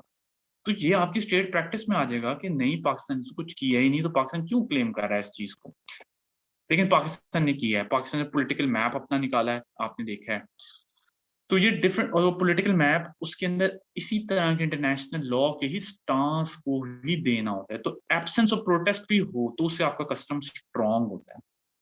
ठीक है, तो कस्टम भी ऐसे हवा में नहीं आ जाता कि कोई भी क्लेम कर दे, उसके पीछे भी कुछ ना कुछ उसकी सॉलिडिटी होती है, और ये चीजें देखी जाती हैं कि कस्टम अगर डिटरमिन करना है तो इस तरह से वो जो है वो होगा। स्टेट प्रैक्टिस क्या है, सिंपल वो एक्शंस जो स्टेट करती है। ओवर स्टेट प्रैक्टिस है जो कि नजर आ रही है, जो वो करती है वो स्टेट प्रैक्टिस कहलाती है। जैसे कि ट्रीटी अगर करता है, कोई एक्शन, कोई स्टेटमेंट देते हैं, जैसे हमने पॉलिटिकल मैप दिया, वो स्टेट प्रैक्टिस में आएगा। अगर हम एक इंटरनेशनल ऑर्गेनाइजेशन में वोट करते हैं, फर्स्ट करें आर्टिकल 370 पे रेजोल्यूशन आती, और हम उसके ऊपर जो है वो डिफरेंट किस्म का वोट दे देते, तो वो हमारा वोटिंग बिहेवियर हो। अगर हम फलस्तीन पे कोई ऐसा स्टांस ले लेते हैं जो कि लॉन्ग टर्म में हमारे कश्मीर के स्टांस को निगेट करता है, तो वो हमारी स्टेट प्रैक्टिस काउंटर कर रही होगी इंटरनेशनल लेवल पे हमारे फिलिस्तीन के स्टांस को। तो ये देखिए, ये बड़ा सटल होता है, ये फॉरेन ऑफिस वाले ये सारी चीजें सोच के कर रहे होते हैं। इंटरनेशनल लॉ के एक्सपर्ट्स भी इनको एडवाइस कर रहे होते हैं कि स्टेट प्रैक्टिस कंसिस्टेंट होनी चाहिए, स्टेट प्रैक्टिस आपस में सेट होनी चाहिए, ये ना हो कि आज कुछ कर रहे हैं कल कुछ और कर रहे हैं आप। ठीक है, फिर डोमेस्टिक आपकी लेजिस्लेशन भी स्टेट प्रैक्टिस को रिफ्लेक्ट करती है। Failure to perform an action भी होता है, वो भी स्टेट प्रैक्टिस कहलाती है। जैसे हम एब्सेंस ऑफ उसकी बात कर रहे थे ना, एक्शन की, तो failure to perform an action, कि अगर पाकिस्तान उस पर कोई रिस्पॉन्ड ना करता आर्टिकल 370 के बाद, तो वो failure to perform an action है, वो भी स्टेट प्रैक्टिस है कि आपने तो कुछ किया नहीं। तो बड़ी ही कि एक सटल और निटी ग्रिटी वाली ये एक सब्जेक्ट है, इसको इसी तरह आपने देखना है।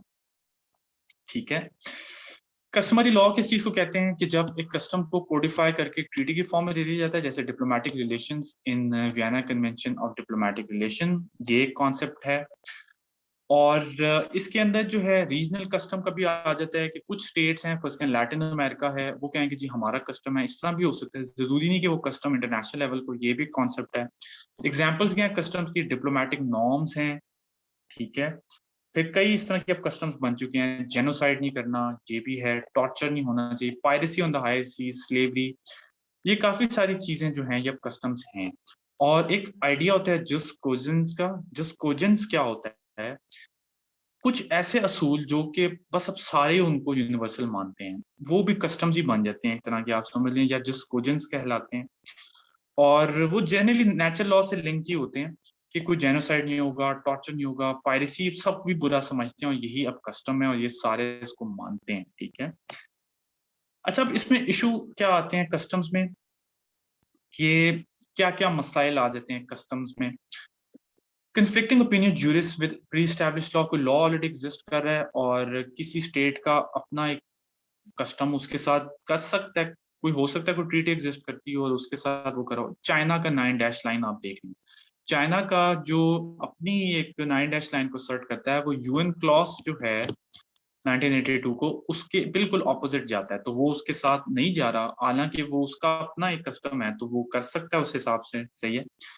Then difficulty in asserting state practice, हमें नहीं पता चलता जो ऑफिशियल्स हैं वो जो कर रहे हैं उसको स्टेट प्रैक्टिस किस चीज को लेना है किसको नहीं लेना, तो इस तरह से भी उसमें भी एम्बिग्विटी आ जाती है। सही है। कस्टम का मसाइल ये है कि स्लो होता है, कस्टम खुद ही इवॉल्व हो रहा होता है ना, क्योंकि डिफरेंट स्टेट्स आपस में प्रैक्टिस करती हैं, तो कस्टम स्लो होता है, नई नई चेंजेस को जल्दी अकोमोडेट नहीं करता। और फिर ये भी कि difficult to distinguish normal state behaviour from customary practice, कि नॉर्मल स्टेट बिहेवियर और कस्टमरी प्रैक्टिस को असरटेन करना वो थोड़ा सा मसला आ जाता है। ठीक है, फिर हम कह सकते हैं कि पावरफुल स्टेट्स अपने कस्टम्स को इन्फोर्स कर सकती हैं दूसरों पे, जैसे कि ब्रिटिश जो है जब उनकी 19th सेंचुरी में डोमिनेंस थी सी पे, तो वो अपने रूल जो उनको सूट करते थे उस हिसाब से उन्होंने ज्यादा इन्फोर्स किए। ठीक है, फेवर में क्या कस्टम की क्या चीजें, डायनामिक प्रोसेस और लॉ क्रिएशन है, ऑटोमेटिकली वो चीज इवॉल्व होती जाती है, यूनिवर्सल एप्लीकेशन होती है इनकी। ठीक है, स्पॉन्टेनियस बिहेवियर से बनता है, क्योंकि डिफरेंट स्टेट्स जब उनको मसाइल डिफरेंट फेस करने पड़ते हैं, कस्टम खुद ही इवॉल्व होता जाता है। और आप कह सकते हैं कंसेंसस बेस्ड अप्रोच है। ठीक है, इसके अंदर केस स्टडीज ये प्लीज लिख लें, अभी हम पूरी केस स्टडीज तो नहीं कर सकते, लेकिन ये कस्टम का अगर कोई होगा जहां पे कस्टमरी लॉ को यूज किया गया डिस्प्यूट सेटल करने के लिए। इंटरनेशनल लॉ में आपने असूल रखना है, हर सवाल में एग्जाम्पल्स या केस स्टडीज देनी है, यही इसका असूल होता है। केस लॉ से कहते हैं ये देना ही देना है। ये डिफरेंट केसेस हैं जिसके अंदर आईसीजे ने ये सारी की सारी जो हैं वो किया। अजाइलम केस में उसने पहली दफा ये चीजें बताई कि मटेरियल फैक्टर जो स्टेट प्रैक्टिस है और ओपिनियन चेंजेस दोनों इंपॉर्टेंट है कस्टम के लिए, तो अजाइलम केस में वो एक चीज असर्ट की। ठीक है, दूसरे कौन से इंपॉर्टेंट है, नॉर्थ सी कॉन्टिनेंटल सी सेल्फ केस है, ये प्रकट हैबाना केस है, स्कॉशिया केस है, इनके अंदर उसने कस्टम्स को यूज किया डिटरमिन करने के लिए डिस्प्यूट्स को। ठीक है, तो ये इंपॉर्टेंट चीज है, यहाँ पे फिर सोर्सेज ऑफ इंटरनेशनल इंपॉर्टेंट होते हैं, जहाँ पे डिस्प्यूट्स और इस किस्म की चीजें जो है वो आपने रिजॉल्व करनी होती हैं। दूसरा अगला हमारा है ट्रीटी। और ट्रीटी क्या होती है, ये भी सोर्स ऑफ इंटरनेशनल लॉ है। ट्रीटी हर वो एग्रीमेंट है जो कि स्टेट्स आपस में करते हैं। Written agreements whereby the states participating bind themselves legally to act in a particular way or to set up particular relations between themselves। कोई भी डॉक्यूमेंट जो साइन एग्रीमेंट कर लेंगे वो ट्रीटी कहलाएगा। इनके डिफरेंट नाम होते हैं ट्रीटी के, सारे ट्रीटीज ही होते हैं, conventional, international agreements, pacts, general acts, charter, statutes, declaration, covenant, सब ट्रीटीज हैं। वो हल्का हल्का शेड फर्क होता है, डिफरेंट सा उसमें आ जाता है, बाकी सारी ये जो है ट्रीटीज ही होती हैं। और ट्रीटीज बहुत इंपॉर्टेंट है क्योंकि आप डायरेक्टली किसी भी लॉ को बना सकते हैं कि यार ये हमारे आपस में रूल हैं। इसलिए आप देखिए 1945 से 1980 तक 20,000 ट्रीटीज जो हैं वो बनाई गई हैं। तो ट्रीटीज भी बहुत इंपॉर्टेंट है इंटरनेशनल लॉ में। फिर है general principles of law. General principles of law हमने देखा था कि ये भी जो है आईसीजे के जो आर्टिकल 38 था उसके स्टैच्यू में आते हैं कि ये भी जो है इंटरनेशनल लॉ को सोर्स के तौर पर एक्ट कर सकते हैं अगर उसमें ट्रीटी ना हो। फर्स्ट करें, दो मुल्क जो हैं वो जाते हैं आईसीजे के पास कि हमारा ये मसला सुलझा दें, तो वो पहले तो देखेगा क्या इनकी आपस में कोई ट्रीटी है, ट्रीटी नहीं है तो वो कस्टम्स नहीं तो फिर जनरल प्रिंसिपल्स ऑफ लॉ होते हैं वो चीजें जो आप वैसे ही आपको लगता है कि वो हकीकत है, मतलब उनकी कोई और फाउंडेशन नहीं है। देखिए ये नेचुरल लॉ से निकलते हैं क्योंकि नेचुरल लॉ ये कहता है कि कुछ यूनिवर्सल चीजें एग्जिस्ट करती हैं या कुछ जनरल प्रिंसिपल्स एग्जिस्ट करते हैं, जैसे कि ये सारी एग्जांपल्स हैं। पैक्ट्स एंड सर्वांडा agreements must be kept, agreement binding है, मतलब ये क्यों रूल है कि जो आपने कह दिया है वो आपने करना है, ये एक असूल है जो कि जनरल प्रिंसिपल है, ये एक बुनियादी असूल है, इसको देखेगा फिर आईसीजे अगर डिस्प्यूट रिजॉल्व करना है। प्रिंसिपल ऑफ गुड फेथ है, ऑनेस्टी, गुडविल, बेस्ट इंटेंशंस, ये भी एक जनरल प्रिंसिपल है। एक्स इंजूरिया जस्ट नॉन ओरेटोर है, unjust acts can not create law, मतलब आप ये नहीं हो सकता कि आप कल को कोई एग्रेशन करें, आप फर्ज करें एक मुल्क पे कब्जा करें, दूसरे मुल्क पे कब्जा करें और कहें अब ये कस्टम है, ये लॉ है, मैं कर सकता हूँ कि किसी भी मुल्क पे आप कब्जा करें, तो उसको भी उन्होंने करने के लिए एक बना दिया है कि unjust acts can not create law. मतलब ये कोई इसके पीछे बेसिस नहीं है, हवा में ही है ये भी, लेकिन चूंकि ये नेचुरल लॉ वाले उससे निकलते हैं तो बस ये उनके पीछे मोरालिटी ही खड़ी हुई है, कोई लॉजिक नहीं है उस तरह से, ठीक है। प्रिंसिपल्स ऑफ इक्विटी कि आपका जो है फेयर होना चाहिए, इम्पार्शियल होना चाहिए। क्यों हम इन चीजों को ग्रांटेड देते हैं कि ट्रायल फेयर हो, क्यों फेयर हो, अनफेयर हो, कहाँ पे लिखा है फेयर हो, क्योंकि ये आपके जहन में एम्बेडेड है, ये नेचुरल लॉ है, ठीक है, इक्विटी का कॉन्सेप्ट और ये सारा। कंसिडरेशन ऑफ ह्यूमैनिटी, ये भी एक जनरल प्रिंसिपल है, मतलब ये हवा में ही है, बस जो आपको फील होता है कि ये राइट है, ये उस तरह की चीजें, ठीक है। एस्टॉपेल है, stopping a person from making assertions or from going back on his or on word, कि एक दफा आपने एक बात की, अगली दफा आप कहें कि नहीं यार ये नहीं है, मैं तो ये कह रहा हूँ, तो इस तरह कैसे हो सकता है कि पहले तो आपने कोई और बात की थी। तो ये देखिए कितनी बुनियादी ये गलत बात है, कितनी एक सेंस बनती है, इसलिए जनरल प्रिंसिपल्स ऑफ लॉ, ये डोमेस्टिक कोर्ट्स में भी यही चीजें जो हो सकती हैं। फिर a party to a dispute cannot himself be an arbitrator और जज, जो जिसका केस है वो जज नहीं हो सकता, ये भी एक जनरल प्रिंसिपल है, ओके, ठीक है। रिस्पॉन्सिबिलिटी एंड रेपरेशन है, the principal that breach of terms require reparation, इसका एक असूल है कि अगर आपने टर्म्स तोड़ी हैं तो आपको उसकी पेनल्टी होगी, ये भी एक जनरल प्रिंसिपल है ना कि होगी पेनल्टी, मतलब ये एक अंडरस्टूड बात है, इसलिए ये जो है वो है। Equal opportunity of hearing in a court, के कोर्ट में दोनों को यह हक है कि वो इक्वल अपना केस प्रेजेंट करें, ओके। एक ये भी होता है रेस जुडिकाटा, अ मैटर जज can not be raised again, एक हद तक होता है, वरना अपीलें तो डोमेस्टिक कोर्ट में होती हैं, लेकिन डबल जेपटी वाला भी जिस तरह कॉन्सेप्ट होता है कि एक केस जो हो चुका है जज उसको दोबारा जो है वो ना करें, ये भी कसूल है। ऑल दो अपील्स का कॉन्सेप्ट होता है सुप्रीम कोर्ट और वो सारा भी उस केस में, तो ये डिफरेंट किस्म के जनरल प्रिंसिपल्स हैं जो कि हमें कॉमन सेंसिकल तौर पे लगता है कि ये सही है, और ये जो है जनरल प्रिंसिपल्स हैं, ये भी सोर्सेस ऑफ लॉ हैं। तो अगर आईसीजे ने अपना कोई केस देखना है, डिस्प्यूट रिजॉल्व करना है, तो ट्रीटी देखेगा, ट्रीटी नहीं देखेगा कस्टम देखेगा, कस्टम नहीं देखेगा तो फिर जनरल प्रिंसिपल देखेगा कि यार ये इन असूलों पे किसी पे बेस कर सकता है, वो भी नहीं उसको समझ आते तो वो कोई पिछले जुडिशियल डिसीजन देख लेगा। जैसे हम देखते हैं ना 1984 का सुप्रीम कोर्ट का डिसीजन था, उसमें सुप्रीम कोर्ट ने ये कहा, तो आज हम पे वो बाइंडिंग है। तो legal president is very important, उसकी लीगल बाइंडिंग होती है। डिफरेंट किस्म के डिसीजन जो कि ऑलरेडी आ चुके हों डिफरेंट चीजों में, उनको भी रेफर किया जा सकता है एज इंटरनेशनल लॉ की, जब आप सोर्स देख रहे हैं कि अगर आप जज करें किसी का डिसीजन तो आप उसको भी देख सकते हैं, ठीक है। क्यों जरूरत होती है जुडिशियल डिसीजन की, need of judicial decision to identify scope of customary law, interpretation of treaty, ठीक है, आपने वो देखनी है, to determine existence of general principles, clarify certain situation, to prove the stand of certain issue to resolve the disputes. इसलिए आपको judicial decisions जो हैं वो चाहिए होते हैं। फर्ज करें कोई भी आता है और दो लड़े कि यार ये हमारा कस्टमरी लॉ है नहीं है, तो वो जुडिशियल डिसीजन देगा उस पर कोई, ठीक है, तो इसलिए जुडिशियल डिसीजन चाहिए होता है। बाद में वो भी यूज हो सकेगा। इंटरप्रिटेशन ऑफ ट्रीटी, अगर दो मुल्क जो हैं वो लड़ रहे हैं आपस में कि हम इसको इस तरह इंटरप्रेट करते हैं, हम मैं तो इस तरह इंटरप्रेट कर रहा था, तो जुडिशियल डिसीजन इस पे भी आ सकता है कि इसकी एक्चुअल इंटरप्रिटेशन बनती क्या है, ठीक है। तो ये जुडिशियल डिसीजन डिफरेंट चीजों पे आते हैं, और वो जब आ जाते हैं तो उसके बाद फिर वो अगली दफा के लिए प्रेसिडेंट हो जाता है। तो इसे डॉक्ट्रिन ऑफ प्रेसिडेंट कहते हैं। Just like in municipal law, where courts are obligated to follow decisions of higher courts of previous judgment, तो ये जरूरी होता है, ये भी असूल एक होता है कि इसको यूं भी देखा जा सकता है, ठीक है।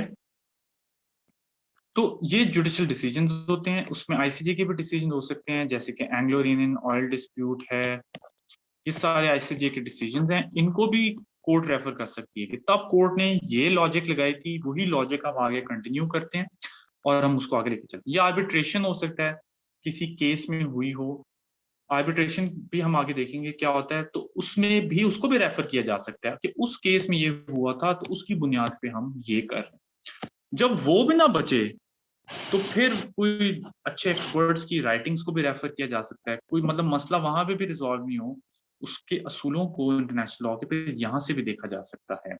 बड़े बड़े स्कॉलर्स जो होते हैं, ठीक है, उसमें क्या क्या आ जाती हैं राइटिंग्स ऑफ एक्सपर्ट्स में, books on international law, articles, writing of scholars, academic writings, research papers, journals of international law, ये बेसिकली जरूरी होते हैं कि ठीक है, ये इसमें क्यों ये जरूरी होती हैं कि कई जो होते हैं ना, आप स्टांस अपना स्ट्रॉन्ग करते हैं, जैसे लॉयर्स हैं वो अपना स्टांस स्ट्रॉन्ग करेंगे, देखिए जी उसने ये आर्ग्यू किया, ये किया, इस तरह का अपना आर्गुमेंट स्ट्रॉन्ग करने के लिए भी इनको रेफर किया जाता है to prove a stand on certain issue like Kashmir के फलाने आर्टिकल में इस तरह है, फलाने स्कॉलर ने ये दिया, जैसे कोई जी थलवाक डॉक्ट्रिन है या फलाना है, तो वो आप रेफर करते हैं कि जी ये बेसिकली देखें उसने लिखा है, तो वो इसमें भी आप कर सकते हैं। तो डिफरेंट किस्म की जो राइटर्स होते हैं, स्कॉलर्स होते हैं, उनका काम होता है, जर्नल्स होते हैं, उनको भी आप रेफर देखिए। लेकिन ये अब इन ऑर्डर ऑफ इंपॉर्टेंस आ रहा है, सबसे इंपॉर्टेंट ट्रीटी, कस्टम्स, और फिर आगे चलता आ रहा है। फिर ये देखें पब्लिकेशंस हैं, British book of international law है, American society of international law है, इनमें भी जो चीजें आती हैं उनको भी कहीं ना कहीं रेफर किया जा सकता है। उसके बाद इनकी इंपॉर्टेंस आ जाती है resolutions of international organisations for state practice, आपके मुल्क ने कैसा वोट किया और किस किस किस्म की रेजोल्यूशंस हैं, ये भी मैटर करती हैं। सॉफ्ट होती हैं, ये इतनी बाइंडिंग नहीं होती, और इन रेजोल्यूशंस की भी ये इंपॉर्टेंस होती है कि यूएन की रेजोल्यूशन है, सिक्योरिटी काउंसिल की रेजोल्यूशन है, उसकी इनकी इंडायरेक्ट एक ना जो है रेलेवेंस होती है किसी के केस में कि जी उस केस में ये असूल जो है वो सेट हुआ तो हम पे ये बाइंडिंग होगी। डिफरेंट रेजोल्यूशंस होती हैं, जनरल असेंबली ने बेतहाशा जो है वो रेजोल्यूशंस पास की हुई हैं, और उससे एक कुछ ना कुछ एक दुनिया का कस्टम भी तो क्रिएट होता है ना, जब सारी दुनिया वाले एक चीज पे एग्री करते हैं कि जी सॉवरेनिटी को वायलेट नहीं करना, एक रेजोल्यूशन है फर्स्ट में, बड़ी रेजोल्यूशंस होती हैं जनरल असेंबली की, तो कहीं ना कहीं लॉयर्स उसको भी रेफर कर सकते हैं, देखें जी फलानी जनरल असेंबली ने ये रूल सेट किया था कि सॉवरेनिटी जो है वो हर मुल्क की अपनी होगी, उसके नेचुरल रिसोर्सेज पे उसकी अपनी सॉवरेनिटी होगी, तो देखें ये एक पॉइंट है, तो इससे अपना स्ट्रॉन्ग करते हैं अपना आर्गुमेंट, तो ये भी कहीं ना कहीं रेफर किया जा सकता है, ठीक है। इसमें भी वही बात है, रेजोल्यूशंस को आप अपना स्टांस स्ट्रॉन्ग करने के लिए बता सकते हैं, कश्मीर के इशू या इस किस्म के इश्यूज में आप स्टांस करते हैं कि फलानी जो है वो उस रेजोल्यूशन है, उसकी ये इम्प्लीकेशन है, या अपना ओपिनियन जूरियस या स्टेट प्रैक्टिस को दिखाने के लिए आप कर सकते हैं कि जी हमने फलानी रेजोल्यूशन पे साइन किए, तो हर चीज को सोचना पड़ता है, ठीक है। जैसे ये देखो केस स्टडी है, declaration on the principles of international law with general assembly, और उसमें different principles of international law है जो कि जनरल असेंबली ने बताए हैं, अब वो रेफर कर सकते हैं आप उसमें कोई भी किसी लॉयर में किसी केस में कि जी ये है, या universal declaration of human rights, वो भी जनरल असेंबली ने पास किया था, वो भी एक रेजोल्यूशन है, इससे ज्यादा तो नहीं है, लेकिन देखें रेफर किया जाता है, और उसको भी कहीं ना कहीं उसकी रेलेवेंस है इंटरनेशनल लॉ के परस्पेक्टिव में, यूएन डिक्लेरेशन, तो इस तरह की जितनी रेजोल्यूशन करती है जनरल असेंबली वो भी इसमें आ जाती है, ठीक है। फिर बहुत उसमें वीक स्टेट पेपर्स भी कहीं ना कहीं आ सकता है कि कॉन्फिडेंशियल डिप्लोमेटिक लेटर्स हैं, they are helpful in determining state practice की स्टेट किस तरह सोच रही थी, क्या उसका था, कहीं ना कहीं लीगल पॉइंट को निकल सकता है। ऑफिसर्स जो होते हैं डिफरेंट, आपके जो भी आपकी फॉरेन पॉलिसी में इन्वॉल्व हैं, वो डिफरेंट किस तरह एक्शंस कर रहे हैं, वो भी मैटर करेगा कहीं ना कहीं स्टेट प्रैक्टिस और उसको डिफाइन करने में। और फिर रीजन भी आ जाती है, जब कुछ ना बचे तो फाइनल आपकी अकल बेसिक जो है वो उस पर चलेगी। लेकिन ये जो है बेस्ड ऑन रीजन बहुत ही एंड पे जाके है कि बहुत हवाई, मतलब आप कुछ भी ना बचे आपके पास तो फिर आप इसको भी यूज कर सकते हैं कोई ना कोई मसला रिजॉल्व करने के लिए। इसमें ये चीज देख लें, एक इंटरनेशनल लॉ कमीशन भी है। इंटरनेशनल लॉ कमीशन जो है वो इंटरनेशनल लॉ को कोडिफाई करता है, डिफरेंट किस्म के जो लॉज हैं उस पर काम करता है। और वो इसी तरह जो है फिर मुल्कों की ट्रीटीज होती हैं और वो लॉ परमानेंट हो जाता है। ठीक है, लॉ ऑफ द सी 58 वाला है, लॉ ऑफ द सी 82 वाला वो इसने किया है, diplomatic relation 61, consular relation 63, law of treaty 69। तो ये इसने बड़ा एक रोल प्ले किया है इंटरनेशनल लॉ कमीशन में। ये भी एक आइडिया देख लें, ये आपको पता होना चाहिए, ये भी एक चीज है इंटरनेशनल लॉ कमीशन। ओके, ये यूएन का है, इंटरनेशनल लॉ बनाता है और स्टेट्स को आपस में फिर उसमें उनकी जब ट्रीटी हो जाती है तो ज़ाहिर है वो फिर as a piece of law बन जाता है। फिर एक कॉन्सेप्ट होता है इंटरनेशनल सॉफ्ट लॉ का। और इंटरनेशनल सॉफ्ट लॉ मतलब लॉ है पर सॉफ्ट उसकी फॉर्म है कि instruments which do not have legally binding force or binding force which is weaker to act compared to hard law such as treaties and customs। ये कौन सी चीजें होती हैं, आपने देखी होंगे इंटरनेशनल ऑर्गेनाइजेशन में रेजोल्यूशंस जनरल असेंबली की सिंबॉलिक होती हैं, इससे ज्यादा उनकी कोई अहमियत नहीं होती। एक्शन प्लान्स आ जाते हैं, ये करना है वो करना है, स्टेट्स करती हैं नहीं करती। एसडीजीज जिस तरह हैं, सस्टेनेबल डेवलपमेंट गोल्स, वो सॉफ्ट लॉ ही है, वो कोई मुल्क करते हैं कुछ नहीं फॉलो करते। ठीक है, नॉन ट्रीटी ऑब्लिगेशंस जो हैं वो इसमें हमें नजर आती हैं। ये सॉफ्ट लॉ का कॉन्सेप्ट है। ओके, क्या फीचर्स होते हैं सॉफ्ट लॉ के? नॉन लीगली बाइंडिंग है, flexible option for negotiating, open ended सी होती है, एसडीजीज अपने जहन में बस रखिएगा। और avoids immediate commitment like treaties, can be used in opinion juris, वो स्टेट प्रैक्टिस है तो उसमें तो यूज हो सकती है, लेकिन इतनी कोई ओवरऑल उस तरह से इसकी रेलेवेंस नहीं होती। इस तरह के इश्यूज इसमें आ जाते हैं, environment, gender equality, health, overall development और इस तरह की जो मुल्क डिफरेंट कर सकते हैं, तो वो बेसिकली इतनी बाइंडिंग नहीं होते। ओके जी, समझ आया यहां तक sources of international law?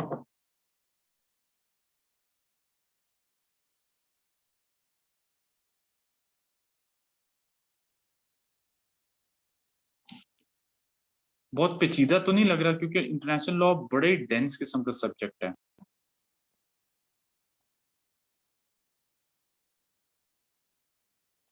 Corp 26 conference part of international law, जी यही है, इसी तरह ही कह सकते हैं, बिल्कुल सॉफ्ट लॉ ही होगा क्योंकि वो उस तरह से बाइंडिंग नहीं होती ये चीजें, ये बस आप कर लेते हैं।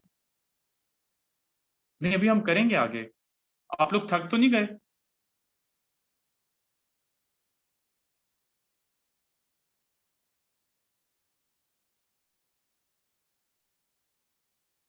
अच्छा जी, यहां तक समझ आ गया आप लोगों को?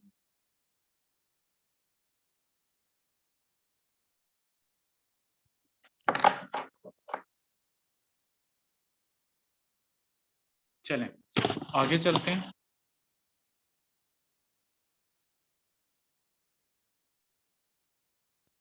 Material sources of,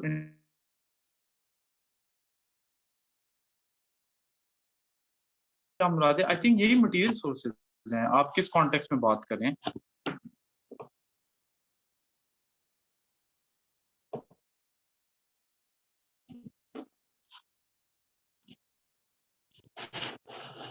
pass paper में क्वेश्चन था, आई थिंक वो इसी कॉन्टेक्स्ट में होगा जहां तक मेरी अंडरस्टैंडिंग है, क्योंकि इसके अलावा तो कोई सोर्सेज किसी बुक में कुछ आते नहीं है, यही आते हैं मटेरियल लगा के। वो आई थिंक उसको थोड़ा सा वो कर रहे होंगे, थोड़ा सा और कुछ डायमेंशन देना चाह रहे होंगे, लेकिन सोर्सेज ऑफ इंटरनेशनल लॉ यही है। ठीक है, और आप लोग अगर करना चाहते हैं तो मैल्कम शॉ की एक बुक है, और मैल्कम शॉ की बुक से करें, ये सारी की सारी चीजें वहीं से हुई हुई हैं। मैल्कम चॉ के भी कर सकते हैं, उसमें पूरा हमारे सिलेबस के हिसाब से ही तकरीबन वो होता है। बस वो ये है कि वो बहुत लेंथी है। आप ये स्लाइड्स कॉपी कर लें, ये मैक्सिमम जो है ना आपका काम यहीं से चल जाएगा। जी मोनिज्म डूइज्म बहुत है, वो बहुत लंबी है जी, मुझे पता है, इसलिए ये मैं आपको कह रहा हूँ, वहीं से कंसाइज करके ये चीजें मैंने यहाँ पे जो है वो डाली हुई हैं, तो आप इनको जरूर साथ साथ लेते जाएं ताकि आपका काम जो है ना वो चल जाए। यूएन चार्टर, जिनीवा कन्वेंशन नहीं, बेसिक आइडियाज, यूएन चार्टर की भी बेसिक आइडियाज जो इंपॉर्टेंट आर्टिकल्स वो सब होते हैं वो करें, इससे ज्यादा नहीं। चलें स्टार्ट करते हैं। अच्छा, अगला हमारा एक टॉपिक है state in general and recognition. मुझे 1 मिनट दीजिएगा।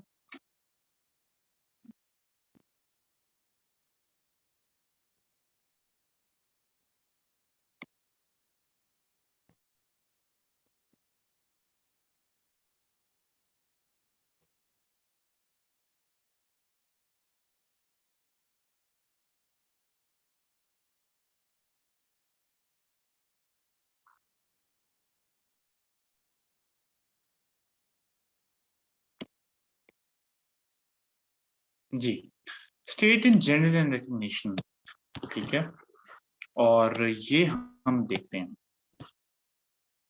सबसे पहला कॉन्सेप्ट जो आपने समझना है इसको समझने के लिए, वो है इंटरनेशनल लीगल पर्सनालिटी।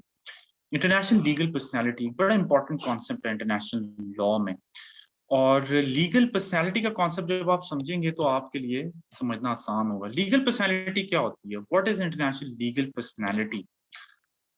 कोई भी ऐसी एंटिटी इंटरनेशनल लेवल पे जो कि केस कर सके और जिस पे केस हो सके, ये मैं आपको एक क्रूड लैंग्वेज में बताया कि कोई भी ऐसी चीज जिसके ऊपर केस हो सके और जो केस कर सके, ये एक्चुअली एक बड़ा थंब रूल है, ठीक है।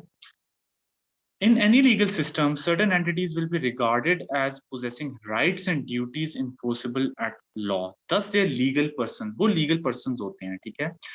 And they can bring claims against other, and claims can be brought against them, especially in useful in international human right. मतलब कौन कौन है, एक लीगल पर्सनैलिटी किसके पास होती है जिसपे केस हो सके, जिसकी एक लीगल एग्जिस्टेंस हो, वो एक लीगल पर्सनैलिटी होती है। ये इंपॉर्टेंट कॉन्सेप्ट है। क्या कैरेक्टरिस्टिक होते हैं लीगल पर्सनैलिटी के?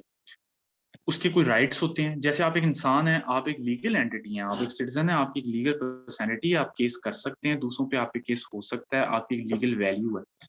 एबिलिटी टू फुलफिल ऑब्लिगेशंस, इसमें आप पे भी कोई ऑब्लिगेशंस होती हैं, वो भी आप कर सकते हैं, वो पूरी करेंगे आप, ठीक है। Ability to enter into international agreements, enjoy immunity from domestic jurisdiction of other states, ठीक है। इंटरनेशनल लीगल पर्सनैलिटी की ये कुछ ट्रेड्स हैं। sue and get sued, ये सिंपल, ये एक फैक्ट जो है आपने जो है वो याद रखना।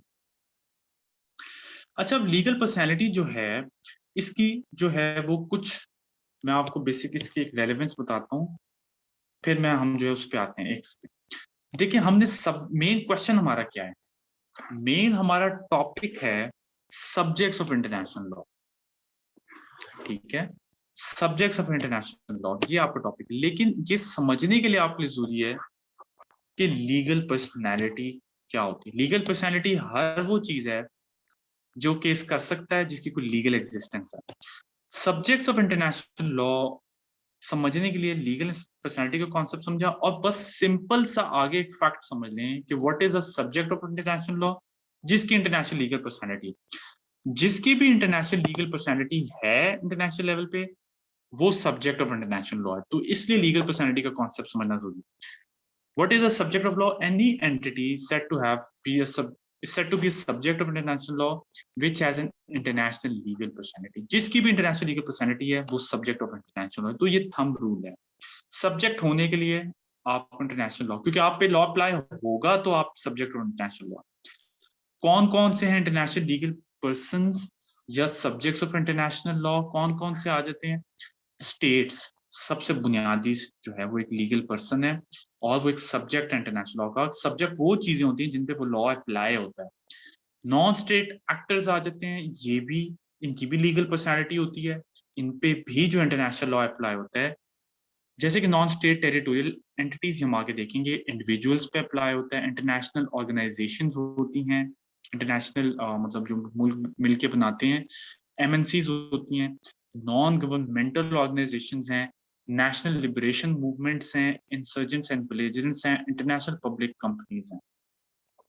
तो ये डिफरेंट किस्म की एंटिटीज हैं इंटरनेशनल लेवल पे, इन सब पे इंटरनेशनल लॉ अप्लाई होता है और ये सारों की इंटरनेशनल लीगल पर्सनैलिटी होती है और इन सारों के ऊपर इंटरनेशनल लॉ अप्लाई होता ही होता है। और वो हम देखते हैं कैसे अप्लाई होता है, ये कैसे सारे सब्जेक्ट्स हैं।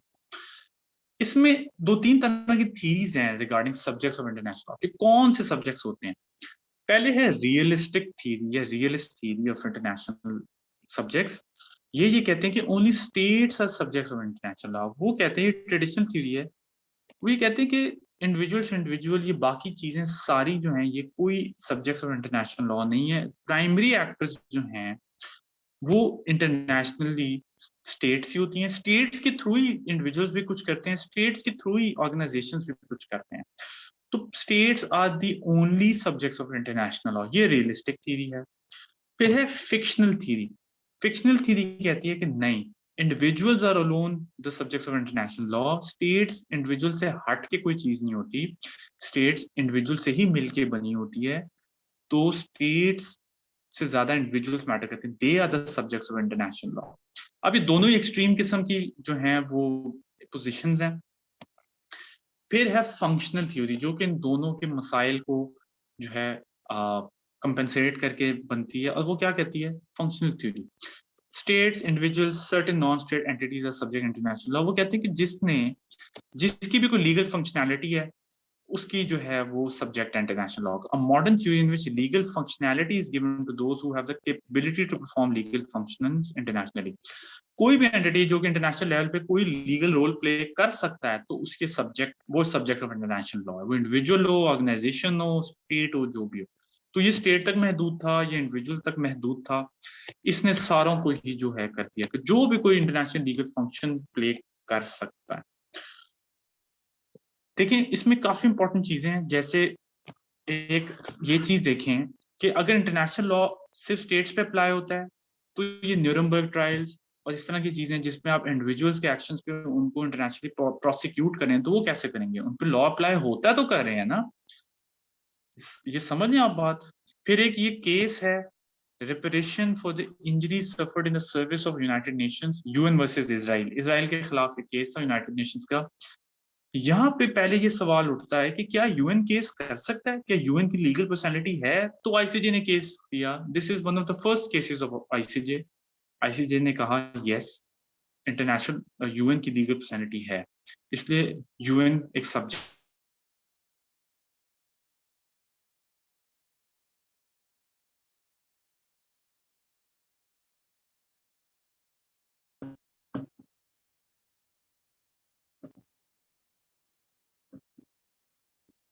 जी हाँ, उससे असूल निकलता है कि इंटरनेशनल लीगल जो पर्सनैलिटी है, ठीक है, वो ऑर्गेनाइजेशन की भी एग्जिस्ट करती। अच्छा सब्जेक्ट्स देख लें कौन कौन से हैं, किस किस तरह के होते हैं जिसमें इंटरनेशनल लॉ अप्लाई होता है, किन पे अप्लाई होता है। सबसे पहले है नॉन स्टेट टेरिटोरियल एंटिटीज।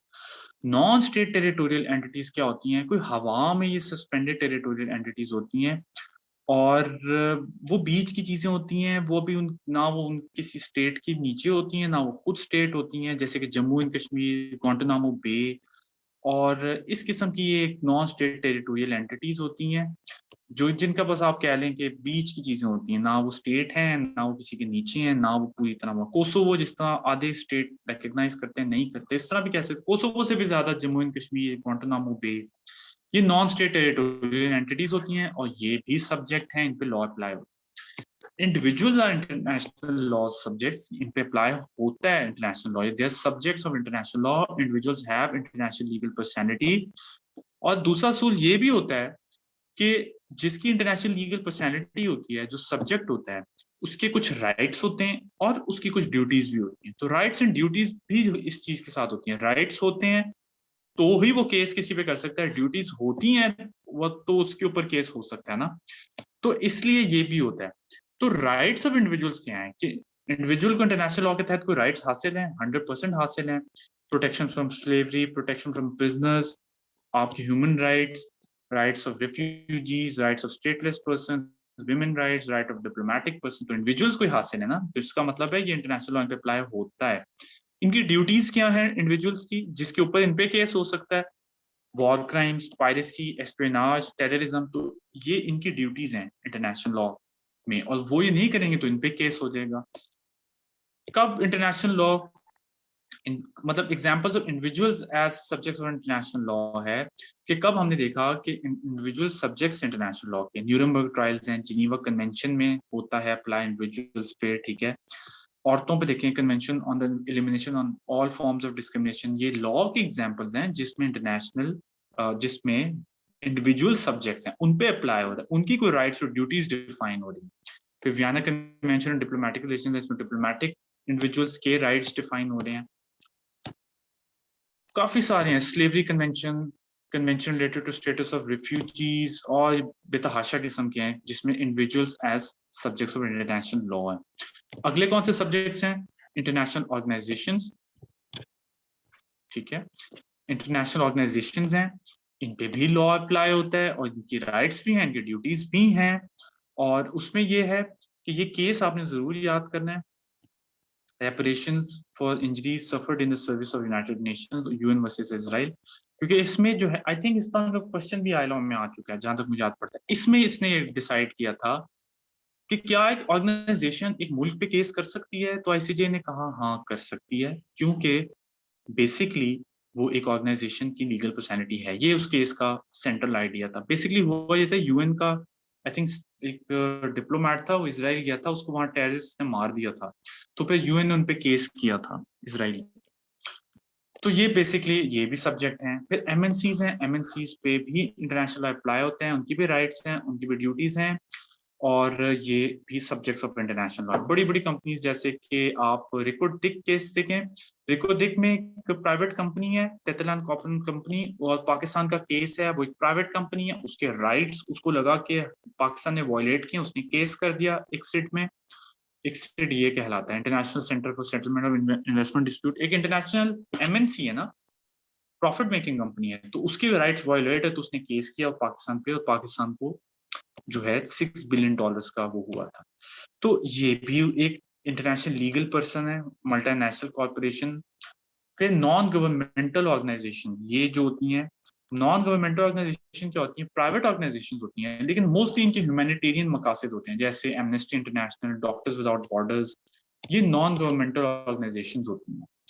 इनके भी होते हैं, और इसमें केस अगेंस्ट एमनेस्टी इंटरनेशनल है 2019, ठीक है। और ये पता नहीं किसने केस किया, ये मैंने यहाँ नहीं लिखा हुआ, लेकिन ये तब मैंने देखा था, तो ये आप देख लें, इससे पता चलता है। देखिए उस पर केस हुआ है तो इसका मतलब है उसका लीगल, उसकी एक पर्सनैलिटी है। फिर नेशनल लिबरेशन मूवमेंट्स। अच्छा, नेशनल लिबरेशन मूवमेंट का भी एक स्टेटस अजीब सा होता है कि कोई जंग लड़ रहे हैं, अभी आजाद हुए नहीं है, लेकिन लिबरेशन मूवमेंट है। जस्ट बिकॉज वो एक लिबरेशन मूवमेंट है, अभी एक मुल्क बना नहीं है, डजंट मीन उन पे इंटरनेशनल लॉ अप्लाई नहीं होता, वो हैं और उन पे अप्लाई होगा। PLO लिबरेशन मूवमेंट है, पैलेस्टाइन लिबरेशन ऑर्गेनाइजेशन, और उसको देखें नॉन मेंबर ऑब्जर्वर स्टेट का एक दर्जा हासिल है, तो एक लीगल एक्टिविटी में पार्टिसिपेट कर रहा है, so it's a subject of international law. Insurgents and belligerents, और उसमें होता है कि डिफरेंट किस्म की इंसर्जेंट्स या बिलिजरेंट्स है, जैसे अभी हम लोग अगर कोई TTP से कर लेते हैं कोई एग्रीमेंट या कोई इस किस्म की चीज है, तो वो भी तो है। या ये तालिबान का देख लें, तालिबान ने 50% कंट्रोल की अफगान टेरिटरी, तो उनके इंटरनेशनल लीगल पर्सनालिटी है, तो दोहा एग्रीमेंट हुआ ना उनके साथ, मतलब वो कैसे आप कर सकते हैं अगर एंटिटी एग्जिस्ट ना करती, तो वो भी सब्जेक्ट ऑफ इंटरनेशनल लॉ है। हालांकि अभी वो स्टेट उन्होंने एक्वायर नहीं की, वो मिड में कोई चीज है, ठीक है। तो उनकी भी इंटरनेशनल लीगल पर्सनालिटी होती है, उनके साथ भी आप ट्रीटी कर सकते हैं, उनको भी कुछ इस तरह से लीगली उनके साथ बाइंडिंग कोई एक्ट कर सकते हैं। फिर होती है इंटरनेशनल पब्लिक कंपनीज। अच्छा, ये कोई बड़ी यूनिक सी कोई चीज होती है, जिसकी क्लैरिटी मुझे भी सही तरह नहीं है, ये होती क्या है?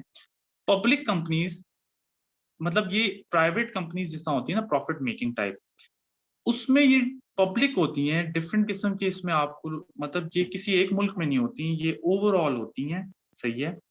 और किसी एक मुल्क का लॉ अप्लाई होकर भी नहीं ये बनती, ठीक है। और इसमें मुख्तलिफ जो है मुल्कों के मेंबर्स होते हैं, इनका इस किस्म का जो है वो एक स्टेटस होता है।